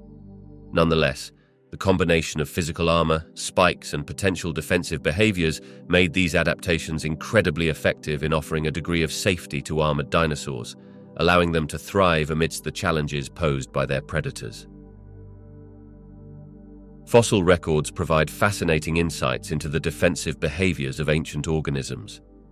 One of the most compelling pieces of evidence comes from the physical characteristics of prehistoric animals and plants. For example, many species developed protective features such as thick shells, spines, or armored plating. The presence of these traits suggests that they evolved as defenses against predators. The distinctive characteristics, like the horns on ceratopsians or the encased bodies of trilobites, indicate that these organisms faced significant predation pressures. Additionally, trace fossils offer crucial insights into these defensive behaviors. Fossilized footprints or burrows can signify that animals were attempting to escape from threats or were hiding from potential predators. For instance, certain fossilized burrows show signs of being constructed more robustly or in a way that would allow easier access to fleeing, but also provide protection against threats. These behaviors demonstrate not just the act of fleeing, but an intelligent design in their habitat that indicates a need to defend against predators that were present at that time. Paleoecological studies also play an essential role in understanding defensive behavior. By examining the assemblages of fossilized remains found in certain strata, paleontologists can deduce predator-prey dynamics. A large presence of predatory species along with the remains of herbivorous species may suggest that those herbivores were actively developing defenses.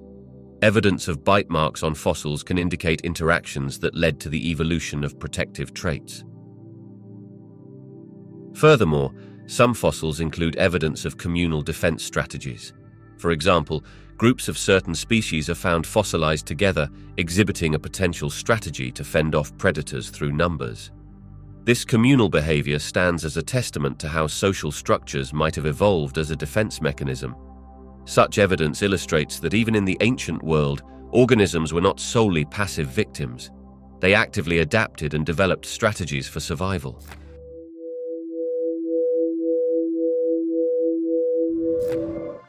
Dinosaurs showcased remarkable adaptability to their ever-changing environments over millions of years, a trait that played a crucial role in their survival through diverse conditions. As temperatures fluctuated, ecosystems shifted, and food sources became scarce, dinosaurs evolved in various ways to cope with these challenges.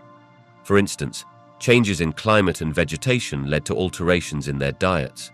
Some herbivorous dinosaurs developed elongated necks to reach higher foliage, allowing them to exploit available plant resources efficiently. This adaptation highlights not just survival instinct, but also a remarkable evolution of both morphology and behavior in response to environmental pressures. Additionally, the diversity of dinosaur species during the Mesozoic era shows how variations in physical characteristics enabled different groups to thrive in distinct habitats. For instance, large sauropods roamed the open plains, while smaller theropods adapted to more complex forested environments. The morphological differences among these species reveal their responses to habitat availability and competition, illustrating the dynamic nature of evolutionary adaptations. This diversification was crucial for the dinosaurs, allowing them to occupy a wide range of ecological niches. Furthermore, the fossil record provides evidence of behavioral adaptations in response to environmental changes. For example, some dinosaurs exhibited migratory patterns similar to modern birds or mammals, moving to areas with more favorable climates or abundant food sources. The ability to migrate in search of energy-rich resources helped them cope with seasonal changes and habitat variability.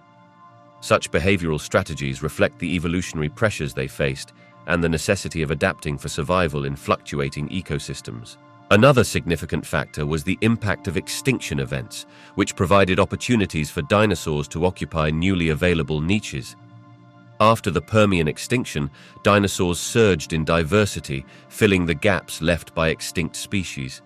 This has been a recurring theme in their evolutionary history, where catastrophic events led to rapid adaptations and the emergence of new species better suited to the new conditions. Through a combination of physical adaptations, behavioral changes, and the ability to exploit different environmental opportunities, dinosaurs thrived and diversified, leaving a lasting legacy in the fossil record. Dinosaur lineages experienced several major evolutionary transitions that significantly shaped their development and diversity over time. One of the most prominent transitions was the shift from bipedal to quadrupedal locomotion. Early dinosaurs were predominantly bipedal, like the small theropods. Over millions of years, some theropod lineages, including the iconic sauropods, transitioned to a quadrupedal stance. This shift allowed these massive animals to support their significant body sizes efficiently, giving rise to some of the largest land animals in history. Another critical transition occurred in the evolution of feathers. Initially present in small theropods, the development of feathers was a significant evolutionary milestone, linking dinosaurs to modern birds. Initially, feathers may have served functions such as insulation, display, or even gliding before their role in flight became evident. This transition illustrates not only adaptation for survival, but also the complex relationships and evolutionary pathways connecting dinosaurs to their avian descendants. The emergence of various feeding strategies represents another major transition. Dinosaurs diversified into numerous dietary niches, with some evolving into specialized herbivores or carnivores. For example, the development of specialized teeth in hadrosaurs for grinding plant material and the sharp, serrated teeth of theropods for slicing through flesh highlight how different lineages adapted to exploit available resources effectively. These adaptations reflect the ecosystem's diversity and the competition among species, showcasing the dynamic nature of evolutionary change within these lineages. Finally, the transition from non-avian dinosaurs to birds marks one of the most fascinating evolutionary changes. The late Jurassic and early Cretaceous periods witnessed the evolution of smaller theropods with features conducive to flight, such as lightweight skeletons, advanced respiratory systems, and refined wing structures. This crucial transition not only showcases the adaptability of dinosaur lineages, but also emphasizes the resilience of life, leading to the modern birds we see today, directly descended from theropod dinosaurs. Each of these transitions highlights the innovative and diverse ways in which dinosaurs adapted to their environments over millions of years, shaping the evolutionary landscape we study today. The evolution of flight in dinosaurs is a remarkable story of adaptation and innovation within prehistoric life. It is widely believed that flight originated in small theropods, a group of bipedal dinosaurs that included species like Velociraptor and Archaeopteryx. Key to this evolutionary transition was the development of features that facilitated aerial movement. Initially, feathered limbs likely provided insulation or display functions. Over time, these structures became adapted for gliding, leading to the first rudimentary forms of flight. One prevailing theory suggests that the ancestors of birds may have used their feathers for climbing through trees, gaining access to food sources and escaping predators. This behavior, often referred to as the arboreal hypothesis, indicates that the early stages of flight were not purely for propulsion, but served multiple survival functions. The evolution of feathers became crucial during this period, providing not just aerodynamic benefits, but also enhancing balance and maneuverability as these small dinosaurs navigated their environments. In addition to feather evolution, changes in body structure were significant in the transition to flight. Certain theropods underwent modifications in their skeletal systems, including lightweight bone structures, which helped reduce body mass. Their forelimbs began to evolve into wing-like appendages, allowing for more effective flapping and manipulation of airflow. As these adaptations occurred, some theropods developed increased breast muscles to power their wings, further enhancing their flying capabilities. This adaptation illustrates the intricate link between anatomical changes and the demands of a new mode of locomotion. The first birds, emerging during the late Jurassic period, represent the culmination of these evolutionary processes. Archaeopteryx, often cited as the earliest known bird, exhibited both dinosaurian and avian traits, such as feathers, a wishbone, and even teeth, showcasing this transitional phase. The evolution of flight is therefore not seen as a single event, but as a series of gradual adaptations that transformed small, feathered theropods into the birds we recognize today. This incredible journey exemplifies how environmental pressures and biological innovations can drive significant evolutionary change, resulting in the diverse avian life we witness across the globe. Convergent evolution among dinosaur species is a fascinating phenomenon, where unrelated lineages develop similar traits in response to comparable environmental pressures or challenges. One prominent example can be seen with the development of herbivorous adaptations among different dinosaur groups. Both hadrosaurs, known as duck-billed dinosaurs, and sauropods, the long-necked giants, evolved specialized teeth and jaw structures for processing plant material. Despite being distantly related, these adaptations illustrate how similar dietary needs can drive the emergence of comparable physical traits. Another striking case of convergent evolution is found in the armor that developed in different dinosaur lineages. Stegosaurs and ankylosaurs, for instance, both formed protective armor but did so independently. Stegosaurs, characterized by their distinctive plates and spikes along their backs, and ankylosaurs, known for their heavily armored bodies and club-like tails, adapted to their respective environments to deter predators. This convergence highlights how similar defensive strategies can evolve in response to predation pressures, leading to analogous anatomical features in species with entirely different evolutionary histories. The development of flight is also an example of convergent evolution, with various theropod dinosaurs showing adaptations for gliding or flying. While the lineage leading to modern birds adapted feathers for flight, other theropods, such as certain species of pterosaurs, developed wings independently. These adaptations enabled both groups to exploit aerial niches, showcasing how different taxa can evolve similar traits to address the same ecological challenges, despite their separate evolutionary paths. Additionally, the development of body plans suited to different environments underscores the role of convergent evolution in dinosaurs. For instance, some small theropods evolved a cursorial body structure, optimizing them for speed and agility in open environments. Conversely, large predatory dinosaurs like Allosaurus and Ceratosaurus displayed similar adaptations, despite originating from different lineages. These evolutionary parallels reflect the powerful influence of environmental selection pressures in shaping physical characteristics across unrelated species. Convergent evolution among dinosaurs illustrates how nature often finds similar solutions to similar problems, resulting in diverse yet analogous adaptations throughout the ages. Dinosaurs and mammals coexisted for a significant span of time, particularly during the Mesozoic era, which lasted for about 180 million years. While dinosaurs dominated terrestrial ecosystems, small mammals were often present as inconspicuous creatures adapting to life in their shadows. Early mammals tended to be small, nocturnal, and likely insectivorous, which allowed them to thrive in niche environments that dinosaurs did not exploit. This size and lifestyle minimized competition with dinosaurs and offered mammals a degree of safety from predation. As dinosaurs flourished, mammalian evolution began to take shape through various adaptations. Fossil evidence indicates that mammals developed important traits that helped them survive in a world dominated by larger reptiles. For example, mammals had more advanced ear structures and a differentiated set of teeth, which allowed them to exploit a wider range of food sources. These features contributed to their resilience and adaptability, traits that would be vital as the environment changed. Throughout the Mesozoic, mammals were often small and lived in burrows or trees, taking advantage of arboreal habitats. This adaptation not only provided safety from larger predators, but also opened up access to different food sources.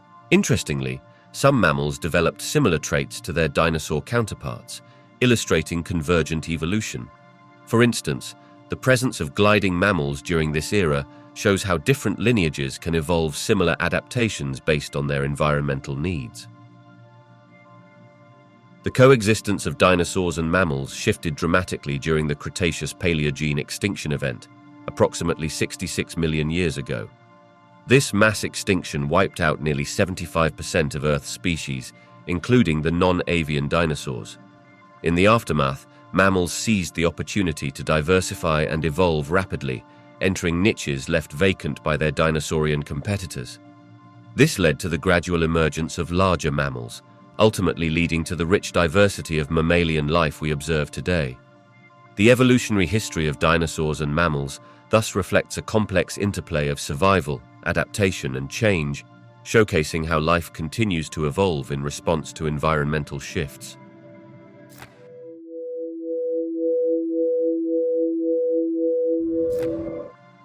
The Cretaceous-Paleogene extinction event, occurring around 66 million years ago, stands as one of the most significant mass extinctions in Earth's history.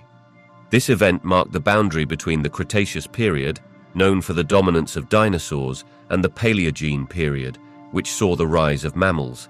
It resulted in the extinction of approximately 75% of all species on the planet, including the non-avian dinosaurs, marine reptiles, and many plant species. The unfolding of this dramatic extinction event is often attributed to a combination of catastrophic causes, but the most popular theory centers around a massive asteroid impact. Evidence for this theory includes the discovery of a layer of iridium-rich clay at the Cretaceous-Paleogene boundary, found in various locations worldwide. Iridium is rare on Earth's surface but common in asteroids, suggesting that a cosmic collision had significant geological consequences. This impact is believed to have created the Chicxulub crater, located on the Yucatan Peninsula in Mexico, with an estimated diameter of over 180 kilometers. The aftermath of the impact triggered a series of environmental upheavals. The collision would have released vast amounts of energy, resulting in wildfires, tsunamis, and a nuclear winter scenario where dust and debris blocked sunlight, leading to a dramatic drop in temperatures. This sudden change in climate would have disrupted photosynthesis, causing a collapse of food chains both on land and in the oceans. As a result, many plant species became extinct, significantly affecting herbivorous dinosaurs and those that relied on them for sustenance. While the asteroid impact is the most widely acknowledged cause, other factors likely contributed to the extinction event. Extensive volcanic activity, particularly in the Deccan Traps region of present-day India, released large volumes of volcanic gases, including carbon dioxide and sulfur dioxide. This could have caused long-term climatic shifts and acid rain, further destabilizing the environment. Together, these catastrophic events dramatically altered ecosystems and paved the way for the mammals and other surviving species to flourish in the subsequent Paleogene period. The Cretaceous-Paleogene extinction event marked a pivotal moment in Earth's history, reshaping the course of evolution and leading to the rise of mammals as the dominant terrestrial vertebrates.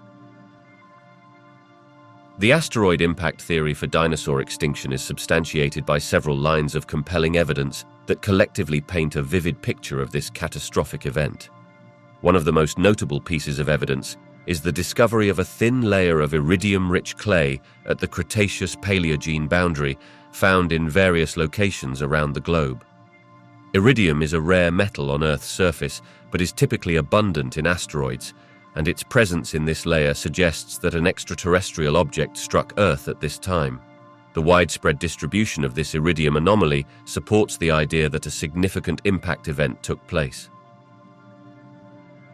In addition to the iridium layer, the Chicxulub crater in Mexico serves as a critical source of evidence. This massive impact structure measures over 180 kilometers in diameter and dates to approximately the same period as the extinction event. Geophysical surveys and geological studies of the region indicate that the impact was powerful enough to have caused catastrophic environmental changes. The crater provides insights into the energy released during the collision, supporting the hypothesis that it triggered global consequences. Further supporting the asteroid impact theory are the findings of shocked quartz and microtectites within the same boundary layer. Shocked quartz forms under extreme pressure and temperature conditions typical of high-energy impacts, indicating that a significant force was exerted upon the Earth's surface.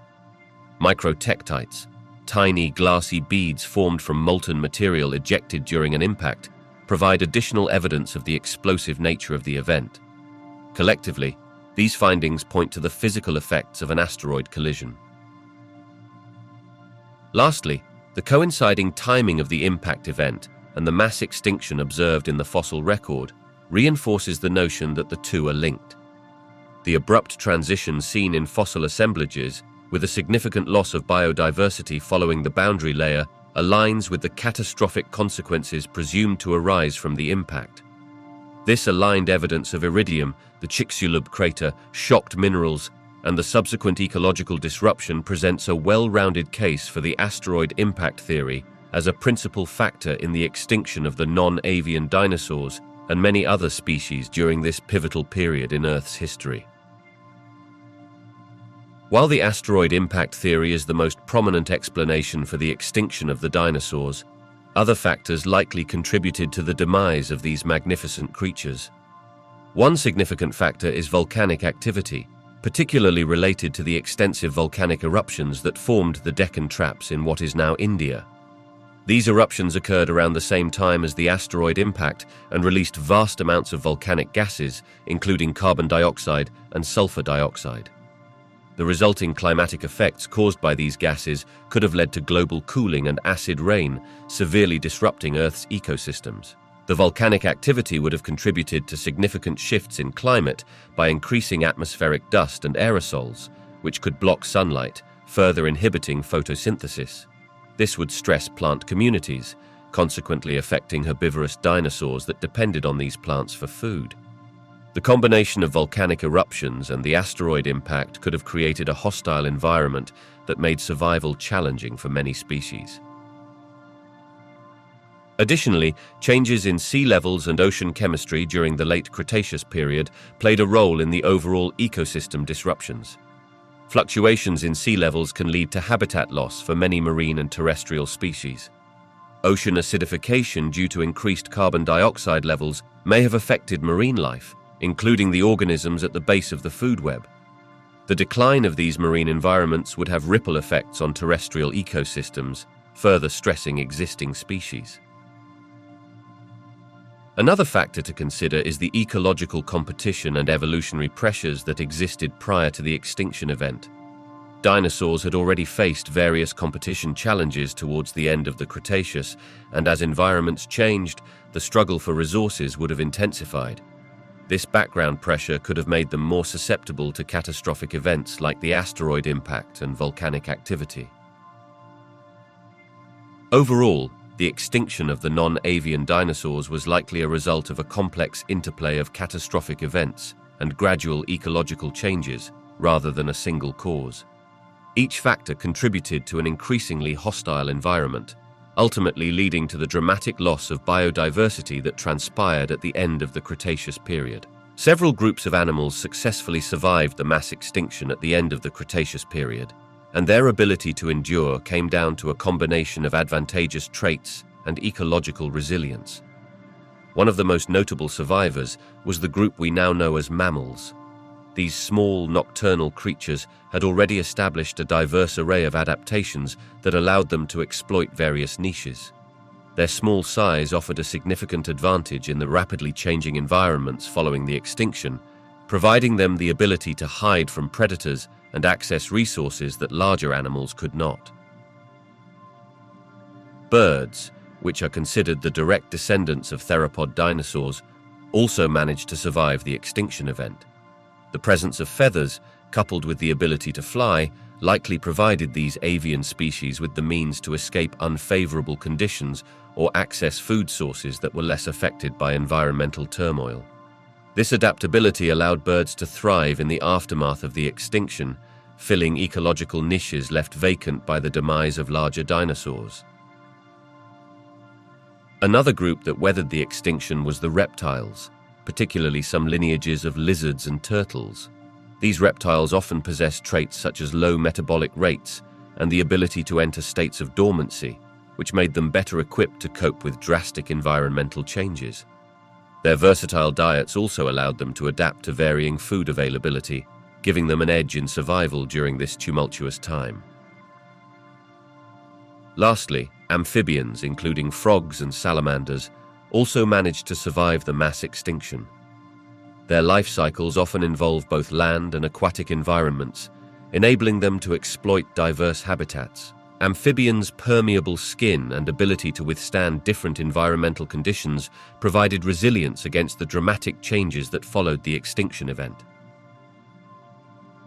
The ability of mammals, birds, certain reptiles, and amphibians to survive the mass extinction event stemmed from their small size, adaptability to changing environments, varied diets, and ecological strategies that allowed them to navigate the challenges posed by a world undergoing profound transformation. These survivors laid the groundwork for the eventual diversification of life in the post-Cretaceous landscape. The extinction at the end of the Cretaceous period is believed to have occurred relatively rapidly, likely over a span of just a few thousand to several 100,000 years. While some aspects of the longer-term ecological changes may have unfolded over millions of years, the immediate effects of the catastrophic events that triggered the extinction, particularly the asteroid impact, would have been felt almost instantaneously. The initial impact would have caused fires, tsunamis, and a tremendous release of energy, leading to an immediate and catastrophic alteration of the environment. The immediate effects included a dramatic drop in temperatures due to debris and dust ejected into the atmosphere, which blocked sunlight and led to what is often referred to as impact winter. This phenomenon severely disrupted photosynthesis and caused widespread destruction of plant life. As plants perished, herbivorous dinosaurs found themselves facing food shortages, leading to cascading effects throughout the food web. The disruptions to the base of the food chain would have starved many species and critically disrupted ecosystems. In the marine environment, the effects were just as severe. The combination of reduced sunlight and changes in ocean chemistry would have led to widespread die-offs of marine life, including plankton, which are crucial for the marine food web. The extinction of many marine reptiles and the examples of significant losses in ammonites and bivalves highlight how drastically the oceans were affected. Following the extinction event, the immediate aftermath presented a world stripped of biodiversity. Ecosystems faced drastic restructuring, and many niches that had been filled by various dinosaur species and other organisms were now vacant. The resulting environmental conditions paved the way for the rise of mammals and birds, but this transition took time as life slowly began to recover from the devastation. The extinction event fundamentally reshaped life on Earth, setting the stage for the evolution of new species in the subsequent Paleogene period. But the disruption at that moment was immediate and catastrophic for many existing forms of life.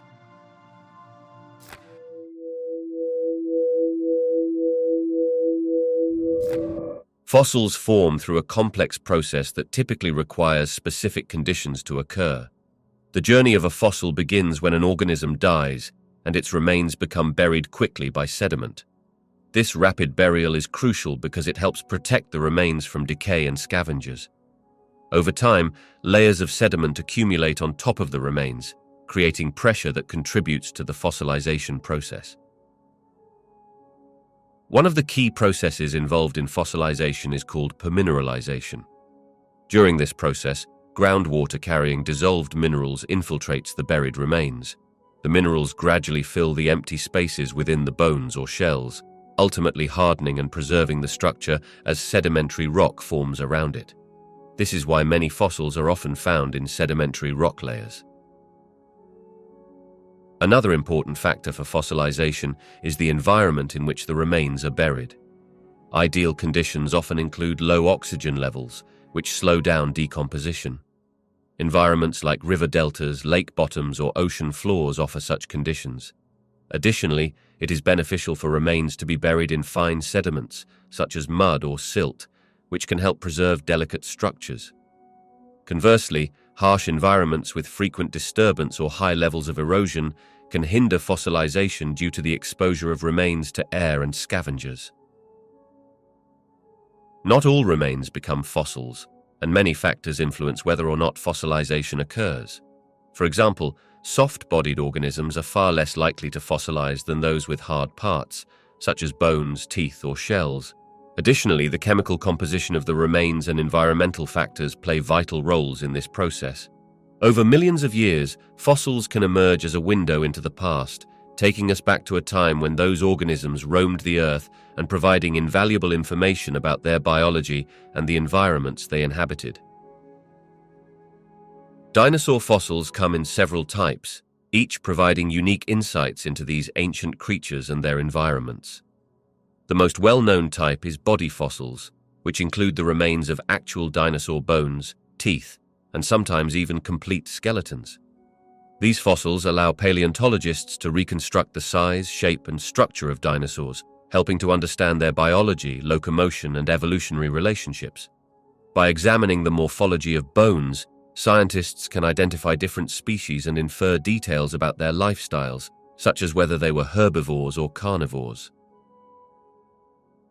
Another significant type of fossil is trackways or trace fossils, which capture the foot impressions left behind by dinosaurs as they walked, ran, or interacted with their environment.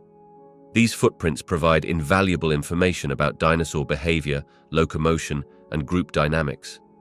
By studying the size and spacing of tracks, paleontologists can determine the speed at which a dinosaur moved and whether it traveled alone or in groups. These trace fossils reveal not just individual behaviors, but also insights into the ecological settings where these dinosaurs lived. Fossils of eggs and nests also contribute to our understanding of dinosaurs.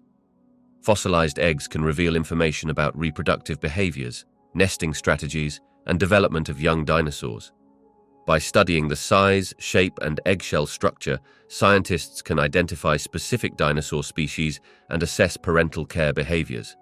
The discovery of nests indicates social behaviors among certain dinosaur species, suggesting they might have exhibited communal nesting similar to some modern bird species. Additionally, fossilized skin impressions, feathers, and even remnants of soft tissues have been discovered in some specimens. These fossils provide critical information about the integumentary systems of dinosaurs, including insights into coloration, insulation, and behavioral adaptations. The presence of feathers, for instance, informs us about the evolutionary link between birds and dinosaurs, while skin impressions can reveal patterns, textures, and potential camouflage adaptations. The diverse types of dinosaur fossils, body fossils, trace fossils, eggs, nests, and soft tissue remnants, each offer unique perspectives on the life, behavior, and ecology of dinosaurs. By combining insights from these various fossil types, paleontologists can paint a more comprehensive picture of how dinosaurs lived, interacted, and evolved in their environments millions of years ago. Paleontologists employ several methods to determine the age of dinosaur fossils, utilizing both relative dating and absolute dating techniques.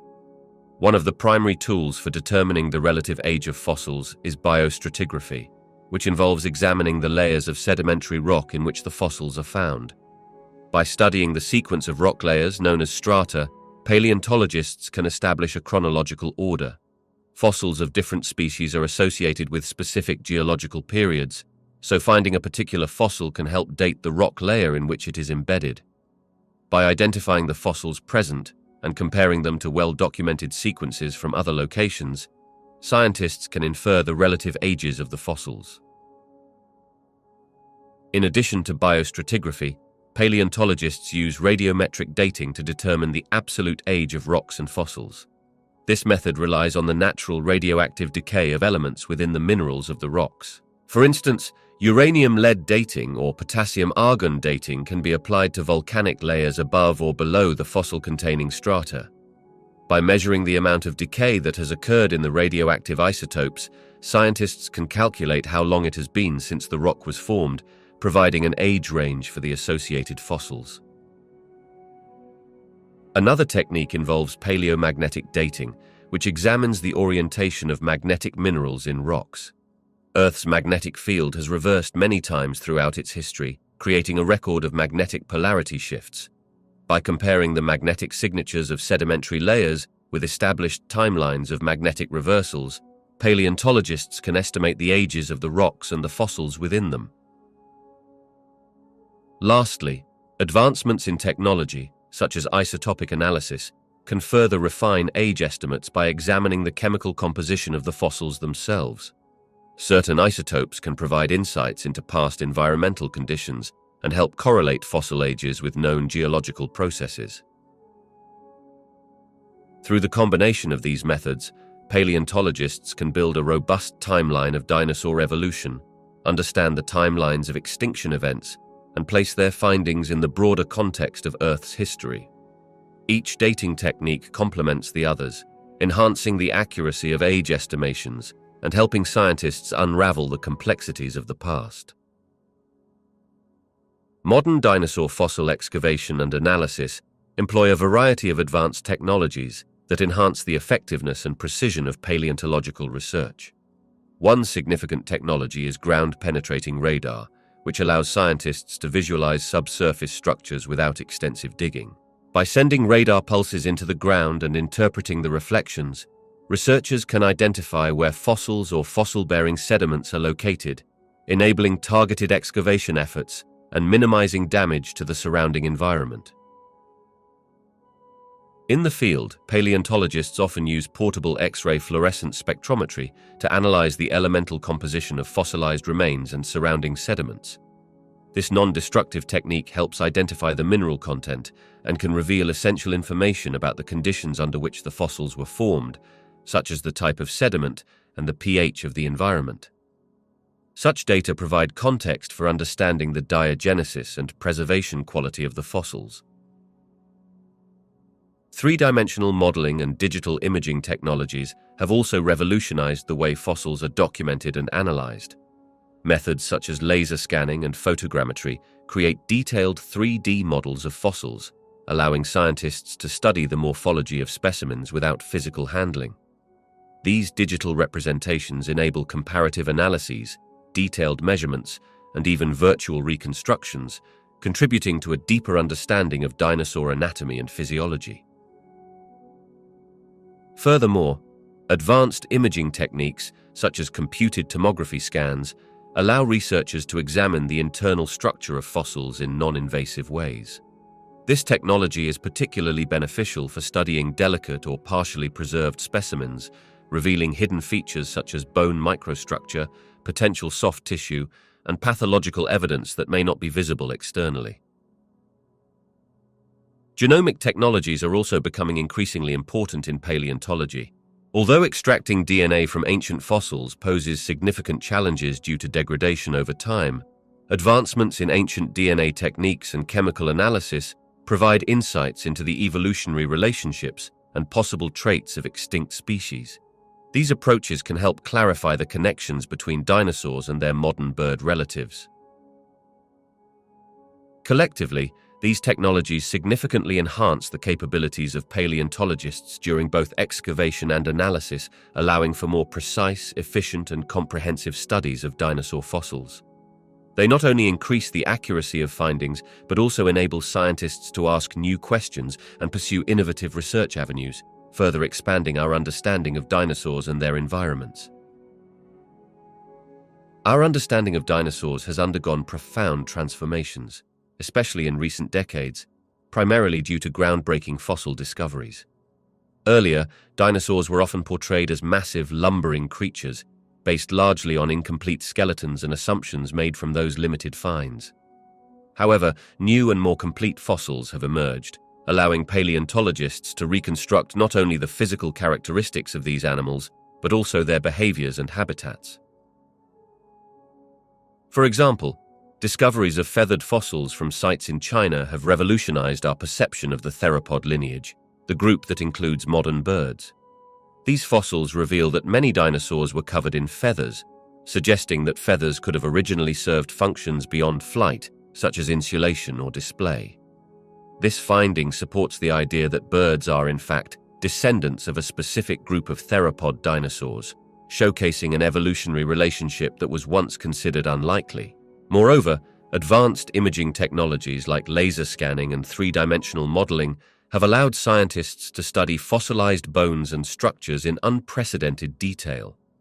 These technologies enable the analysis of growth patterns and biomechanics, providing insights into how these animals moved, how they cared for their young, and even how social structures might have formed among different species.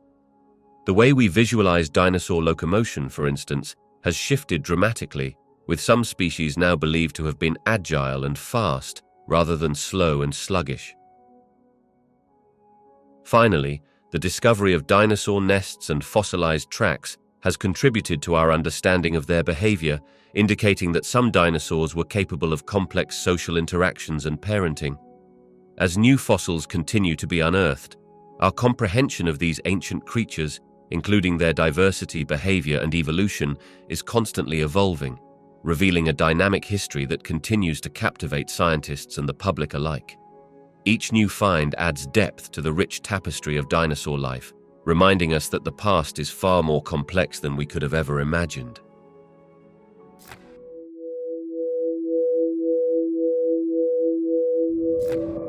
The discovery of dinosaurs has significantly altered our perspective on Earth's history, particularly regarding the length and complexity of life on our planet.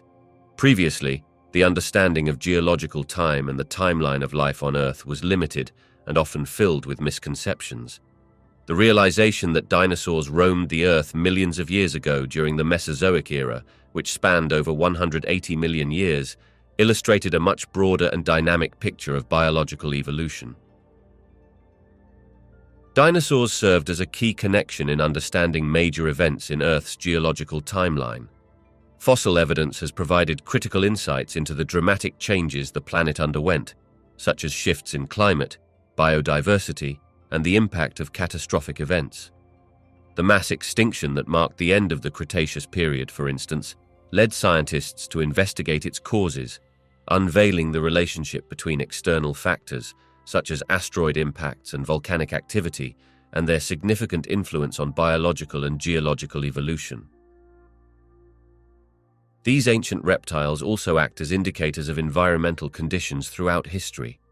The study of dinosaur fossils has revealed information about ecosystems, including the types of flora and fauna that existed alongside them, and how these systems interacted.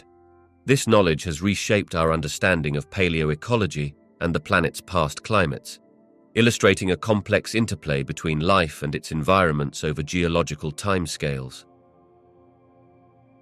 Additionally, the appreciation of dinosaurs has fostered a broader interest in evolution and the history of life on Earth, encouraging interdisciplinary research that combines geology, paleontology, and biology. Discoveries of dinosaur fossils have opened doors to understanding more recent extinction events and ongoing ecological changes, reinforcing the notion that life on Earth is continuously evolving.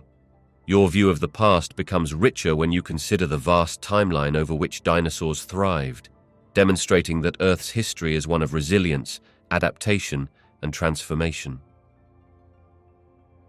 The study of dinosaurs offers profound insights into the processes of evolution and adaptation, showcasing how life responds to changing environments over millions of years. One of the most striking lessons from dinosaur research is the concept of evolutionary lineage, highlighting how species can diverge from common ancestors to adapt to specific ecological niches. For instance, the theropod group, which includes famous dinosaurs like Tyrannosaurus rex, evolved into various forms and eventually gave rise to modern birds. This evolutionary transition illustrates the dynamic nature of species and the role of adaptation in survival. Fossil evidence allows scientists to explore how different dinosaur species adapted to their environments. The diversity in body size, shape, and even behavioral characteristics among dinosaurs points to a wide range of adaptations to various habitats and ecological roles. For example, the long neck of Brachiosaurus enabled it to reach high vegetation, while the formidable teeth of carnivorous dinosaurs like Allosaurus indicate specialization in hunting. These adaptations were critical for survival in competition for resources within their ecosystems. Moreover, the study of dinosaurs includes examining how environmental changes, such as shifts in climate or habitat destruction, can impact evolution. The End Cretaceous mass extinction event is a powerful example, demonstrating how sudden changes can lead to widespread extinction, but also pave the way for new evolutionary paths. The survival of some small theropods in this tumultuous time eventually set the stage for the diverse avian lineage we see today. This scenario emphasizes the idea that evolution is not linear. Rather, it is influenced by a multitude of factors, including chance events and environmental pressures. Finally, the insights gained from dinosaur studies inform our understanding of modern species and the evolutionary processes that shape life today. By examining the changes dinosaurs underwent in response to their environments, scientists can draw parallels to contemporary issues such as climate change and habitat loss. The lessons of adaptation and resilience demonstrated by dinosaurs remind us of the importance of biodiversity and the potential consequences of environmental shifts, both past and present. Dinosaurs have made an indelible mark on popular culture and entertainment, captivating the imagination of people around the globe. One of the most notable influences is their portrayal in films, starting from early representations like the silent film The Lost World in 1925 to the groundbreaking Jurassic Park released in 1993. This film, which combined state-of-the-art special effects with a thrilling narrative, redefined the depiction of dinosaurs in cinema and sparked a renewed public interest in paleontology that persists to this day. Television shows and documentaries have also played a significant role in shaping public perceptions of dinosaurs. Programs such as Walking with Dinosaurs provided audiences with immersive experiences, blending scientific facts with engaging storytelling. These productions have not only educated viewers about dinosaur behaviors, habitats, and extinction, but have also brought dinosaurs to life in a way that feels both realistic and exciting, often inspiring a new generation of scientists and enthusiasts. The influence of dinosaurs extends beyond the screen, permeating literature, toys, and even theme parks. Dinosaurs have become popular characters in children's books, sparking curiosity and wonder. Toy companies have capitalized on this fascination, producing a myriad of dinosaur-themed products that can be found in playrooms worldwide. Theme parks, like Universal Studios, feature dinosaur attractions that allow visitors to experience the thrill of encountering these ancient creatures, further solidifying their status as cultural icons. Moreover, dinosaurs serve as a bridge between science and creativity, encouraging discussions around evolution, extinction, and the natural world. Their allure in popular culture often involves blending facts with imaginative concepts, fostering an environment where education and entertainment intersect. This unique position ensures that the legacy of dinosaurs continues to influence art, literature, and media, highlighting an enduring fascination with these magnificent creatures and their place in Earth's history. The closest living relatives of dinosaurs are birds, which are considered the direct descendants of certain theropod dinosaurs. This connection is supported by an extensive body of fossil evidence, as well as genetic studies that reveal significant similarities between modern birds and their dinosaur ancestors.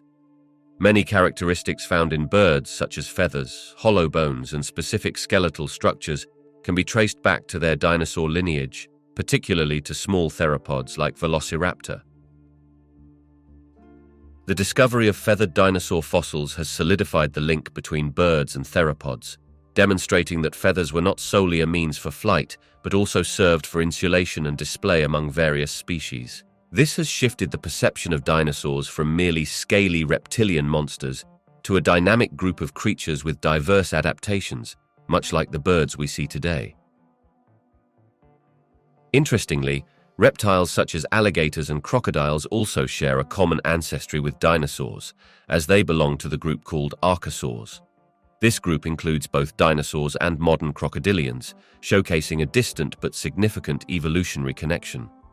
While these animals are not direct descendants of dinosaurs, their lineage diverged from a common ancestor millions of years ago, emphasizing the broader relationship among these vertebrates. Overall, birds represent the most immediate and direct lineage, embodying the evolutionary legacy of dinosaurs. By observing and studying avian species, scientists can gain valuable insights into the behaviors, adaptations, and lifestyle of their ancient relatives. The survival of birds serves as a reminder of the resilience of life and highlights the long-lasting impact of dinosaurs on the evolution of species that inhabit our world today. Ongoing dinosaur research provides valuable insights that can enhance our understanding of current environmental challenges, particularly those related to climate change, extinction events, and biodiversity. By studying the fossil record, scientists gain critical knowledge of how prehistoric ecosystems responded to shifts in climate and habitat during the Earth's history. Events like the mass extinction at the end of the Cretaceous period reveal the consequences of rapid environmental change on the planet's biodiversity, underscoring the importance of resilience and adaptation in the face of cataclysmic shifts.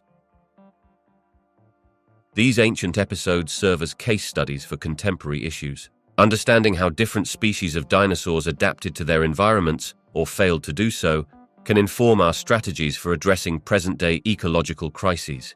For instance, the adaptation strategies of some dinosaurs, such as dietary flexibility or changes in reproductive behavior, might provide clues for modern species struggling to survive in rapidly changing climates.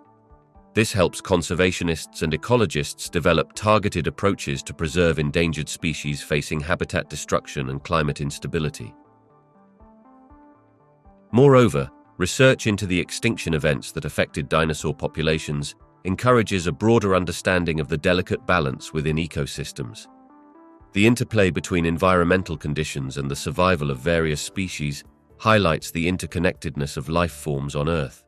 Such understanding emphasizes the need for sophisticated models that predict how current species might respond to ongoing environmental pressures, whether from habitat loss, pollution, or climate fluctuations. Ultimately, studying dinosaurs highlights the importance of biodiversity, reminding us that the loss of any species can disrupt entire ecosystems.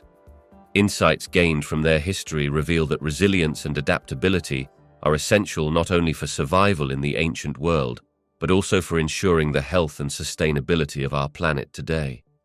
By learning from the past, we can better navigate the challenges we face in the present, fostering a more harmonious relationship with the natural world.